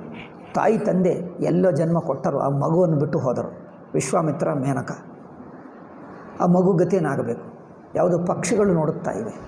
ಆವಾಗ ಕಣ್ವ ಮಹರ್ಷಿಗೆ ಕಂಡು ಬಂದರೆ ಆ ಮಗುವನ್ನು ತಗೊಂಡು ಬಂದು ಆಶ್ರಮದಲ್ಲಿ ಬೆಳೆಸಿದ. ಅವಳಿಗೆ ತಾಯಿ ತಂದೆಯನ್ನು, ವಿಶ್ವಾಮಿತ್ರನನ್ನು ಒಂದು ದಿವಸ ಬೈದಳ. ನೋಡಿ, ಎಲ್ಲಿಯಾದರೂ ನೋಡಿ, ಮಹಾಭಾರತದಲ್ಲಿ ಆಗಲಿ, ಕಾಳಿದಾಸನದಲ್ಲಿ, ಎಲ್ಲಿ ಮಹಾಭಾರತದಲ್ಲೇ ಇದೆ, ಆದಿಪರ್ವದಲ್ಲೇ ನೋಡಿ ಆ ಶಕುಂತಲ ಕಥೆ. ಒಂದು ಸಲನೂ ತಾಯಿ ತಂದೆನನ್ನು ಬೈಯಲಿಲ್ಲ. ನಂತರ ಈ ದುಷ್ಯಂತನು ರಾಜ ಸಭೆಗೆ ಬಂದಾಗ ಅವಳು ಬಿಟ್ಟುಬಿಡ್ತಾನೆ. ಅವಳು ಹೋಗಿ ಮತ್ತೆ ಕಾಡಿನಲ್ಲಿ ಆಶ್ರಮದಲ್ಲೇ ಜೀವಿಸ್ತಾಳೆ. ಅದು ನೋಡಿ, ಅವರ ಸ್ಟ್ರೆಂತ್ ನೋಡಿ. ಇದೇನಿಲ್ಲ ಅಂತ, ಇದೆಲ್ಲ ಅನಾಗರಿಕರಂತೆ. ಇನ್ನೊಬ್ಬರನ್ನು ದೋಚಿಕೊಂಡು ಖಡ್ಗದಿಂದ ತೋರಿಸಿ ನಾವು ಬ್ರಿಟಿಷ್ ಪಾಲಕರಾಗಿದ್ದೇವೆ, ಇಷ್ಟು ಭಾರತ ದೇಶವೆಲ್ಲ ದೋಚಿಕೊಂಡು. ಇಂಗ್ಲೆಂಡ್ ಬದುಕಿದ್ದೆಲ್ಲ ಭಾರತ ದೇಶವನ್ನು ದೋಚೆ. ಮತ್ತೆ ಹೇಳ್ತಾರೆ ನಾವು we are great people, we brought civilisation. ಏನಪ್ಪ ದೋಚ್ಕೊಳ್ಳುವುದೇನೋ ನೀವು ಬಂದಿರೋ ಸಿವಿಲೈಸೇಷನ್? ಸುಳ್ಳು ಹೇಳುವುದು, ದೋಚಿಕೊಳ್ಳುವುದು. ಸಜ್ಜನರನ್ನು ಯಾವ ಕೈಯಿಂದ ಉಪಕಾರ ಮಾಡಿದ್ದೀವೋ ಆ ಕೈಯನ್ನು ಕತ್ತರಿಸಿ ಅವರನ್ನೇ ದೋಚಿಕೊಂಡು ನಾನು ಗ್ರೇಟ್ ಎಂದು ಹೇಳುವುದು. ಈ ಗ್ರೇಟ್ನೆಸ್ ನಮಗೆ ಬರಲ್ಲವಾ? ನಮ್ಮ ಜನರು ದಯ ತೋರಿಸರಿಂದ ಬ್ರಿಟಿಷರು ಬದುಕಿದ್ದಾರೆ. ಕಂಡು ಬಂದವರನ್ನು ಒಬ್ಬನೊಬ್ಬರನ್ನು ಬೀದಿಯಲ್ಲೇ ಸಾಯಿಸಿಬಿಟ್ಟರೆ ಹೇಗೆ ಬ್ರಿಟಿಷರು ಪಾಲನೆ ಮಾಡುತ್ತಿದ್ದರೋ ನೋಡುತ್ತಿದ್ದೆ. ಒಂದು ಮನುಷ್ಯನಾಗಿ ನೋಡಿರಿದ್ದರು, ಅದರಿಂದ ಅವರು ಇಷ್ಟು ದಿವಸ ಪರಿಪಾಲನೆ ಮಾಡಿದ್ದರು. ಕಂಡು ಬಂದವನ್ನೆಲ್ಲ ಅಲ್ಲೇ ಸಾಯಿಸಿಬಿಟ್ಟರೆ ಗೊತ್ತಾಗ್ತಿತ್ತು ಅವ್ರ ನಾಗರಿಕತೆ ಎಷ್ಟು, ಅವರು ಎಷ್ಟು ದೊಡ್ಡವರು ಅಲ್ಲವೇ? ನಾವು ಮಾನವರಾಗಿ ನೋಡಿದ್ದರೆ ಅವರು ಗುಂಡಾಗಳಾಗಿ ಮತ್ತೆ ಅವರೇ ಮಹನೀಯರಂತೆ. ಆ ಪುಸ್ತಕಗಳಲ್ಲಿ ನಾವು ಓದಬೇಕಂತೆ. ಇನ್ನೂ ಹೆಚ್ಚಾಗ್ತಾ ಇವೇ ಪುಸ್ತಕಗಳು ನೋಡಿ. ಆದ್ದರಿಂದ ಇಲ್ಲಿ ಸಂಸ್ಕೃತಿ, ಜೀವನ, ಕುಟುಂಬ ಜೀವನ, ವೈಯಕ್ತಿಕ ಜೀವನ, ಮೌಲ್ಯಗಳು ಇವುಗಳಿಂದ ಅಂತರ್ಮುಖತೆ ಬಂತು. ಇಂದ್ರಿಯ ನಿಗ್ರಹ, ಮನೋನಿಗ್ರಹ, ವಿನಯ ಏನಿಲ್ಲ. ಇಂದ್ರಿಯ ಭೋಗ, ಶಾರೀರಿಕ ಸುಖ, ಅಭಿಮಾನ ಸುಖ, ಅಹಂಕಾರ ಸುಖ, ಮಮಕಾರ ಸುಖ, ಈ ಮೂರು ಬಿಡುವಕ್ಕೆ ಬಂದರೆ ಮನಸ್ಸು ಶುದ್ಧವಾಗ್ತದೆ. ಮನಸ್ಸು ಯಾರ ಮೇಲೆ ದ್ವೇಷ ಇಲ್ಲ, ಕೋಪ ಇಲ್ಲ, ವೆಂಜನ್ಸ್ ಹಾಗೆ ಇಲ್ಲ. ಮನಸ್ಸು ಹಗುರವಾಗಿದೆ. ಸೀತಾ ಮತ್ತೆ ವಾಪಸ್ ಬಂದಳು. ನಂತರ ಏನಾದರೂ ಕೋಪ ಇತ್ತ ರಾವಣನ ಮೇಲೆ? ಯಾರ ಮೇಲೆ ದ್ವೇಷ ಇರಲಿಲ್ಲ. ಕೈಕೇಯಿ ಮೇಲೆ ಇತ್ತ? ಪಾಂಡವರು ಮತ್ತೆ ಬಂದಾಗ ನಮ್ಮ ರಾಜ್ಯ ಕೊಡು ಎಂದು ಹೇಳಿದ್ದಾರೆ, ಯುದ್ಧ ಮಾಡಿದ್ದಾರೆ, ದುರ್ಯೋಧನಾದಿಗಳನ್ನು ಸಾಯಿಸಿದ್ದಾರೆ. ಮತ್ತೆ ಆ ಧೃತರಾಷ್ಟ್ರನನ್ನು ಎಷ್ಟು ಚೆನ್ನಾಗಿ ನೋಡಿಕೊಂಡರು ನೋಡಿ. ಅವನು ಹೇಳ್ತಾನೆ, ದುರ್ಯೋಧನನಿರುವಾಗಲೂ ನನಗಿಷ್ಟು ವೈಭವ, ಇಷ್ಟು ಆದರ ಇರಲಿಲ್ಲ. ಧರ್ಮರಾಜ ಅವರನ್ನು ಎಷ್ಟು ಆದರದಿಂದ ನೋಡಿದ. ಅವನು ಒಂದು ದಿವಸ ಕಂಡು ಬರದಿದ್ದರೆ ಅಳುತ್ತಾನೆ ಧರ್ಮರಾಜ. ಅದೇ ದುರ್ಯೋಧನನನ್ನು ನಂತರ 16 ವರ್ಷ ಪರಿಪಾಲನೆ ಮಾಡಿದ ಧರ್ಮರಾಜ ಮಹಾಭಾರತ ಯುದ್ಧ ನಂತರ. ಆವಾಗ ಒಂದು ದಿವಸ ಆದರೂ ದುರ್ಯೋಧನನನ್ನು ಬೈಯುವುದು ಎಲ್ಲಿಯಾದರೂ ಕಂಡು ಬಂತ? ಅವರಿಂದ ನಾನು ಇಷ್ಟು ವರ್ಷ ಕಷ್ಟಪಟ್ಟಿದ್ದು ಎಲ್ಲಿ ಇಲ್ಲ ನೋಡಿ. ಅಂದರೆ ಬಂದಿರುವ ಕಷ್ಟಗಳೆಲ್ಲ ಹಾಗೆ ಹಗುರವಾಗಿ ತಗೊಂಡರು. ನಮ್ಮ ಕರ್ಮದಿಂದಲೇ ಕಷ್ಟ ಸುಖಗಳು ಬರುತ್ತವೆ. ಕರ್ಮದಿಂದಲೇ ಆರೋಗ್ಯ ಅಥವಾ ಅನಾರೋಗ್ಯ, ಕರ್ಮದಿಂದಲೇ ಅಪಮಾನ ಮಾನಾಪಮಾನಗಳು, ಕರ್ಮದಿಂದಲೇ ಸಂಪದ, ಕರ್ಮದಿಂದಲೇ ನೆಂಟರು ಬಂಧುಗಳು, ಪತಿ ಪತ್ನಿ ಮಕ್ಕಳು ಮುಂತಾದಗಳು, ಕರ್ಮದಿಂದಲೇ ನಾನಾತ್ವ ಇದೆ. ಈ ಕರ್ಮವೇ ನಮ್ಮನ್ನು ಸಹಿಸಿಕೊಳ್ಳುವಷ್ಟು ಮಾಡಿ ನಮ್ಮನ್ನು ಮಹನೀಯರು ಮಾಡಿತು. ಕರ್ಮ ಕೆಟ್ಟದಂತೆ ಬಿಟ್ಟರು. ಎಲ್ಲರಿಗೂ ಒಂದೇ ಜನ್ಮ. ಈಗ ಮಾತಾಡೋದೆಲ್ಲ ಏಕೆ ಬೈಬಲ್ ಕುರಾನೇ ಆಗಿಬಿಟ್ಟಿತ್ತು. ಇಂಡಿಯಾ ಎಲ್ಲ ಒಂದೇ ಜನ್ಮ, ಎಲ್ಲ ಈ ಜನ್ಮದಲ್ಲೇ ಆಗಬೇಕು. ಕರ್ಮ ಬೇಡ, ಇನ್ಇಕ್ವಾಲಿಟಿ ಬೇಡ. ಈಗ ಇದೇ ನಾಗರಿಕತೆ. ನಿಮಗೆ ಕುರ್ಚಿ, ನಮಗೆ ಕುರ್ಚಿ, ನೀವು ಅಲ್ಲಿ ಕೂತು ನಾನು ಕೂತ್ಕೋ, ಶೇಕ್ ಹ್ಯಾಂಡ್ ಮಾಡು, ಆಯ್ತಾ? ಈಗ ಎಲ್ಲರೂ ಗ್ರೇಟ್ ಆಗಿಬಿಟ್ರು. ಎಲ್ಲ ಜೀವನವೇ ಧನ್ಯವಾಯಿತು. ಎಲ್ಲರೂ ಬ್ರಹ್ಮಜ್ಞಾನಿಗಳಾಗಿಬಿಟ್ರು. ಆಯಿತಾ? ಒಬ್ಬನ ಕುರ್ಚಿ ಇದೆ, ಒಬ್ಬನ ಕೆಳಗೆ ಕೂತಿದ್ದರೆ ಅದು ಬ್ರಹ್ಮಜ್ಞಾನವಲ್ಲವಾ? ಅದು ಮನುಷ್ಯತ್ವ ಅಲ್ಲವಾ? ನೋಡಿ ಹೇಗೆ ಮಾತಾಡ್ತಾರೆ. ಈ ಮೂರ್ಖತನವೇ ಒಂದು ಸಿವಿಲೈಸೇಷನ್ ಆಗಿಬಿಟ್ಟಿತ್ತು, ಒಂದು ರಿಲಿಜನ್ ಆಗಿಬಿಟ್ಟಿತ್ತು, ಒಂದು ಫಿಲಾಸಫಿ ಆಗಿಬಿಟ್ಟಿತ್ತು. ನೋಡಿ, ದಿಸ್ ಇಸ್ ರೆಡಿಕ್ಯುಲಸ್. ಸೊ ನಿರಾಡಂಬರವಾದ ಜೀವನ, ತ್ಯಾಗ, ವೈರಾಗ್ಯ. ಏಕೆ? ಅದರಿಂದ ನೋಡಿ, ಇಷ್ಟು ಜನರನ್ನು ಯಾರನ್ನು ಬೈಯಲಿಲ್ಲ, ದ್ವೇಷ ಇಲ್ಲ, ಹಗೆ ಇಲ್ಲ. They live like simple people. ಅಂಥ ಮನಸ್ಸು ಎಷ್ಟು ಸ್ವಚ್ಛವಾಗಿರುತ್ತದೆ ನೋಡಿ. ಒಬ್ಬೊಬ್ಬರು ಋಷಿಗಳ ಹಾಗೆ ಜೀವಿಸಿದ್ದಾರೆ. ಅದಕ್ಕೋಸ್ಕರ ನಮಗೆ ಚರಿತ್ರೆ ಅಂದರೆ ಈ ರಾಜರ ಚರಿತ್ರೆನೇ ಚರಿತ್ರೆ. ಇದೇ ಓದ್ತೀವಿ. ಭಗೀರಥ ಜೀವನ ನೋಡು. ತನ್ನ ಹಿಂದಿನ ತಲೆಮಾರು ಜನರು ಯಾರೋ ಒಬ್ಬರು ತಪ್ಪು ಮಾಡಿದ. ಕಪಿಲ ಮಹರ್ಷಿ ಆಶ್ರಮಕ್ಕೆ ಹೋದ. ಒಂದು ಅಶ್ವಮೇಧ ಯಾಗ ಮಾಡುತ್ತಾ ಇದ್ದರೆ ಅಶ್ವವನ್ನು ಯಾರೋ ಅಪಹರಣ ಮಾಡಿದ್ದಾರೆ. ಇಂದ್ರ ಅಪಹರಣ ಮಾಡಿ ಎಲ್ಲಿ ಮಾಡಿದ? ಯಾರೋ ಕಪಿಲನ ಆಶ್ರಮದಲ್ಲಿ ಬಿಟ್ಟುಬಿಟ್ಟ. ಇವರು ಹುಡುಕಿ ಅಲ್ಲಿ ಹೋದರೆ ಅಲ್ಲಿ ಆಶ್ರಮದಲ್ಲೇ ಸಿಕ್ಕಿತು. ಅಯ್ಯೋ, ಇವನೇ ಕಳ್ಳ ಎಂದು ಹೇಳಿಬಿಟ್ಟ. ಕಪಿಲನಿಗೆ ಕೋಪ ಬಂತು, ಇವರನ್ನು ಶಾಪ ಕೊಟ್ಟುಬಿಟ್ಟ, ಭಸ್ಮವಾಗಿಬಿಟ್ಟ. ಈಗ ಅವರನ್ನು ಉದ್ಧರಿಸಬೇಕು ನೋಡಿ. ನಮ್ಮ ಅಪ್ಪಂದಿರು, ಅಜ್ಜಂದಿರು ಯಾರಾದರೂ ಅಯ್ಯೋ ಪಾಪ ದುರ್ಗತಿ, ಇನ್ನೊಬ್ಬರು ಶಾಪಕ್ಕೆ ಒಳಗಾಗಿದ್ದರೆಂದರೆ ಅವರನ್ನು ಶಾಪದಿಂದ ಉದ್ಧಾರ ಮಾಡಿ ಸದ್ಗತಿ ಕೊಡಬೇಕು. ಇದಕ್ಕೋಸ್ಕರ ಇಡೀ ಜೀವನ ಅವರು ಯಾಪಿಸಿದ್ದಾರೆ. ಮಗ ಪ್ರಯತ್ನ ಮಾಡಿದ್ದ ಆಗಲಿಲ್ಲ, ಮೊಮ್ಮಗ ಪ್ರಯತ್ನ ಮಾಡಿದ ಆಗಲಿಲ್ಲ. ಇನ್ನು ನೆಕ್ಸ್ಟ್ ಏನು ಹೇಳ್ತಾರೆ? ಮೊಮ್ಮಗ ನಂತರ ಮರಿಮೊಮ್ಮಗ. ಆ ಮರಿಮೊಮ್ಮಗನೇ ದಿಸ್ ಫೆಲೋ ಯಾರು? ಈ ಭಗೀರಥ. ಅವರಿಗೋಸ್ಕರ ಕಷ್ಟಪಟ್ಟು ಅಲ್ಲಿ ಹೋಗಿ ಅವರ ಇಡೀ ಜೀವನ ತಪಸ್ಸೇ ಹೋಯಿತು. ಅವನು ಸನ್ಯಾಸಿಯಾಗನೇ ಜೀವಿಸಿದ. ಇಡೀ ಜೀವನ ಅಲ್ಲೇ ಇದ್ದ. ತಪಸ್ಸು ಮಾಡಿ ಗಂಗವನ್ನು ತಗೊಂಡು ಬಂದು ಅವರನ್ನು ಉದ್ಧರಿಸಿದ. ಅಂದರೆ ಅವರು ಒಬ್ಬೊಬ್ಬರದೇ ತಪಸ್ಸು, ಅವರ ಜೀವನ, ಅವರ ಶ್ರದ್ಧಾಭಕ್ತಿ ನೋಡು. ಇನ್ನೊಬ್ಬರಿಗೋಸ್ಕರ ಯಾವುದೇ ಒಂದು ಉತ್ತಮ ಆದರ್ಶ, ನಮ್ಮ ತಾಯಿ ಆಗಲಿ, ತಂದೆ ಆಗಲಿ, ದೇಶ ಆಗಲಿ, ಸಮಾಜ ಆಗಲಿ, ಗುರು ಆಗಲಿ, ಯಾರೋ ಒಬ್ಬರಿಗೋಸ್ಕರ ಇಡೀ ಜೀವನ ಒಂದು ತ್ಯಾಗದಿಂದ ಅವರಿಗೇ ಸೇವೆ ಮಾಡಿ ಜೀವಿಸುವುದಷ್ಟೇ. ಇದನ್ನು ಹೇಳ್ತಾರೆ, ಇದೆಲ್ಲ ಬಾಂಡೆಡ್ ಲೇಬರು, ಅವರಿಗೆ ಸೇವೆ ಮಾಡುವುದಂತೆ, ಇವರಿಗೇನು ಲೈಫೇ ಇಲ್ಲ ಅಂತೆ. ಏನಪ್ಪ, ಲಕ್ಷ್ಮಣ ನೋಡಿ ತನ್ನ ಕುಟುಂಬ ಜೀವನ ಬಿಟ್ಟು ರಾಮಚಂದ್ರನ ಜೊತೆಗೆ 14 ವರ್ಷ ಕಾಡಿನಲ್ಲೇ ಇದ್ದ. ಅದು ಎಷ್ಟು ತ್ಯಾಗ, ಅದು ಎಷ್ಟು ತಪಸ್ಸು ನೋಡಿ. ಅಲ್ಲಿರುವ ಋಷಿಗಳ ಸಮಾನರೇ ಇವರು ಋಷಿಗಳು. ಇವರು ಸಾಮಾನ್ಯರಲ್ಲ, ಇವರು ಋಷಿಗಳೇ. ಇವರು ಸನ್ಯಾಸಿಗಳ ಹಾಗೆಯೇ ಜೀವಿಸಿದ್ದ. 14 ವರ್ಷ ಏನು ಸಿಗ್ತದಪ್ಪ? ಏನೂ ಇಲ್ಲ. ಕಾಡಿನಲ್ಲಿರುವುದು ಸೇವೆ ಮಾಡುವುದು.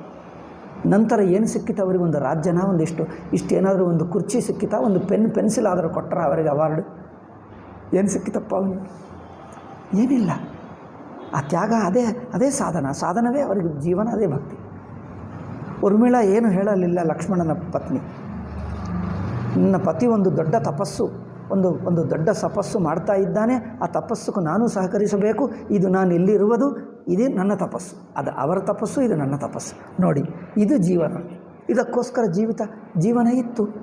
ಆ ಜೀವನವೆಲ್ಲ ಹೋಯ್ತಂತೆ, ಅದರಲ್ಲಿ ಅದರ ಅರ್ಥವೇ ಇಲ್ಲ ಅಂತೆ. ಅದು ಕಲ್ಪಿತ ಕಥಾ ಅಂತೆ. ಈಗ ನಮಗೆ ಗೋರಿ ಗಜನಿ, ನಂತರ ಥರ್ಡ್ ಫೆಲ್ಲೋ ನೆಹರು, ಅಷ್ಟೇ ಮುಬರೆ. ಗೋರಿ ಗಜನಿ ನಂತರ ನೆಹರು, 3ನೇಯವರಿದ್ದರೆ ಔರಂಗಜೇಬು, ನಂತರ 4th ಮ್ಯಾನ್ ನೆಹರು. ಈಗ 4 ಜನರು, 5th ಇದ್ದರೆ ಇಂದಿರಾ ಗಾಂಧಿಗೆ ಅಷ್ಟೇ. ಈಗ 5 ಜನರು ನಮ್ಮ ಭಾರತ ದೇಶಕ್ಕೆ ಯಾರಿಲ್ಲ. ಇವರು ಆದರ್ಶ ಪುರುಷರು. ಇವರ ಜೀವನವೇ ಓದಿಕೊಳ್ಳಬೇಕು ನಾವು. ಟೆರಿಬಲ್ ಫೆಲೋಸ್ ನೋಡಿ, ನಮ್ಮದು ಎಷ್ಟಿತ್ತು, ಅದೆಲ್ಲ ಹೋಯಿತು. ಆಲ್ ದೀಸ್ ಕಥೆಗಳನ್ನು make a big list. From the 5th ಸ್ಟ್ಯಾಂಡರ್ಡ್ನಿಂದ ಅವರು 10th ಕ್ಲಾಸ್, ಈವನ್ 12th ಕ್ಲಾಸ್ವರೆಗೂ ಇವರೆಲ್ಲರ ಕಥೆಗಳು ಓದಲಿ. All this becomes a big list. Then you see, that is the personality, that is the discipline, that is the values. ಅದು ಇಲ್ಲ ಅಂದರೆ ಬರುವುದು ಹೇಗೆ? ಚರಿತ್ರ ಅಂದರೆ ಇದು ಭಾರತ ದೇಶಕ್ಕೆ ಚರಿತ್ರವೇ ಇಲ್ಲ. మరి ಇದೆಲ್ಲ ಏನು? ಈ ಪುರಾಣಗಳೆಲ್ಲೇನು? ಇದೆಲ್ಲ ಕಲ್ಪಿತ. ಚರಿತ್ರ ಅಂದರೆ ಏನು? ಎಲ್ಲರೂ ಕ್ರಿಶ್ಚನ್ ಆದರೆ ಅದೇ ಚರಿತ್ರ ಅಲ್ಲವೇ? ಈ ಈಡಿಯಟ್ಸು ಕ್ರಿಶ್ಚನ್ ಮಿಷನರಿಗಳು ಬಂದಿದ್ದು ನಮ್ಮನ್ನೆಲ್ಲರನ್ನು ಕ್ರಿಶ್ಚನ್ ಮಾಡಿಬಿಟ್ರೆ ಆವಾಗ ಚರಿತ್ರ ಶುರುವಾಗ್ತದೆ. ಅಷ್ಟುವರೆಗೂ ಚರಿತ್ರನೇ ಇಲ್ಲ. These fellows are by mistake born human beings. ಅವರು ಎನಿಮಲ್ಸ್ ಆಗಿ ಹುಟ್ಟುತ್ತಾರೆ. ಎನಿಮಲ್ಸ್ಗೂ ಯೋಗ್ಯತೆ ಇಲ್ಲ. ನನ್ನನ್ನು ಕೇಳಿದ್ದಾರೆ, ನಮ್ಮ ನಾಯಿಗಳಾದರೂ ಪುಣ್ಯ ನಾಯಿ ಹುಟ್ಟಬೇಕಂದರೆ ಭಾರತ ದೇಶದಲ್ಲಿ ಹಸುವಾಗಿ, ನಾಯಿಯಾಗಿ, ಪಶು ಪಕ್ಷಾದಿಗಳಿಗೂ ಪುಣ್ಯ ಬೇಕು, ಗೊತ್ತಾ? ಪಶು ಪಕ್ಷಾದಿಗಳು ಹುಟ್ಟುವುದಕ್ಕೆ ಪುಣ್ಯ ಬೇಕು. ಅಮೆರಿಕಾದಲ್ಲಿ ನಾಯಿಗಳು ಹುಟ್ಟಬಹುದು. ಯಾವ ಪುಣ್ಯ ಇಲ್ಲದಿದ್ದರೆ ಅಮೆರಿಕಾದಲ್ಲಿ ನಾಯಿಯಾಗಿ ಹುಟ್ಟುತ್ತೆ. ಭಾರತ ದೇಶದಲ್ಲಿ ಮಾತ್ರ ಪ್ರಾಣಿಗಳು ಹುಟ್ಟಬೇಕಾದರೂ ಪುಣ್ಯ ಬೇಕು. ಇವರಿಗೆ ಅದೂ ಇಲ್ಲ. ಇದು ಕಲ್ಕೊಂಡರು. ಹೇಗೆ ನಮ್ಮದು ಯಾವುದು ನಿಜವಾದ ನಾಗರಿಕತೆ ಸಂಸ್ಕೃತಿ ಇತ್ತು, ಹೇಗೆ ಕಲ್ಕೊಂಡಿದ್ದೀವಿ ಅದು ಚರಿತ್ರ ಬರೆಯು, ಅದು ಬರೆಯು. How did we lose it? ಆ ಚರಿತ್ರ ಬರೆಯು. That is real ಚರಿತ್ರ.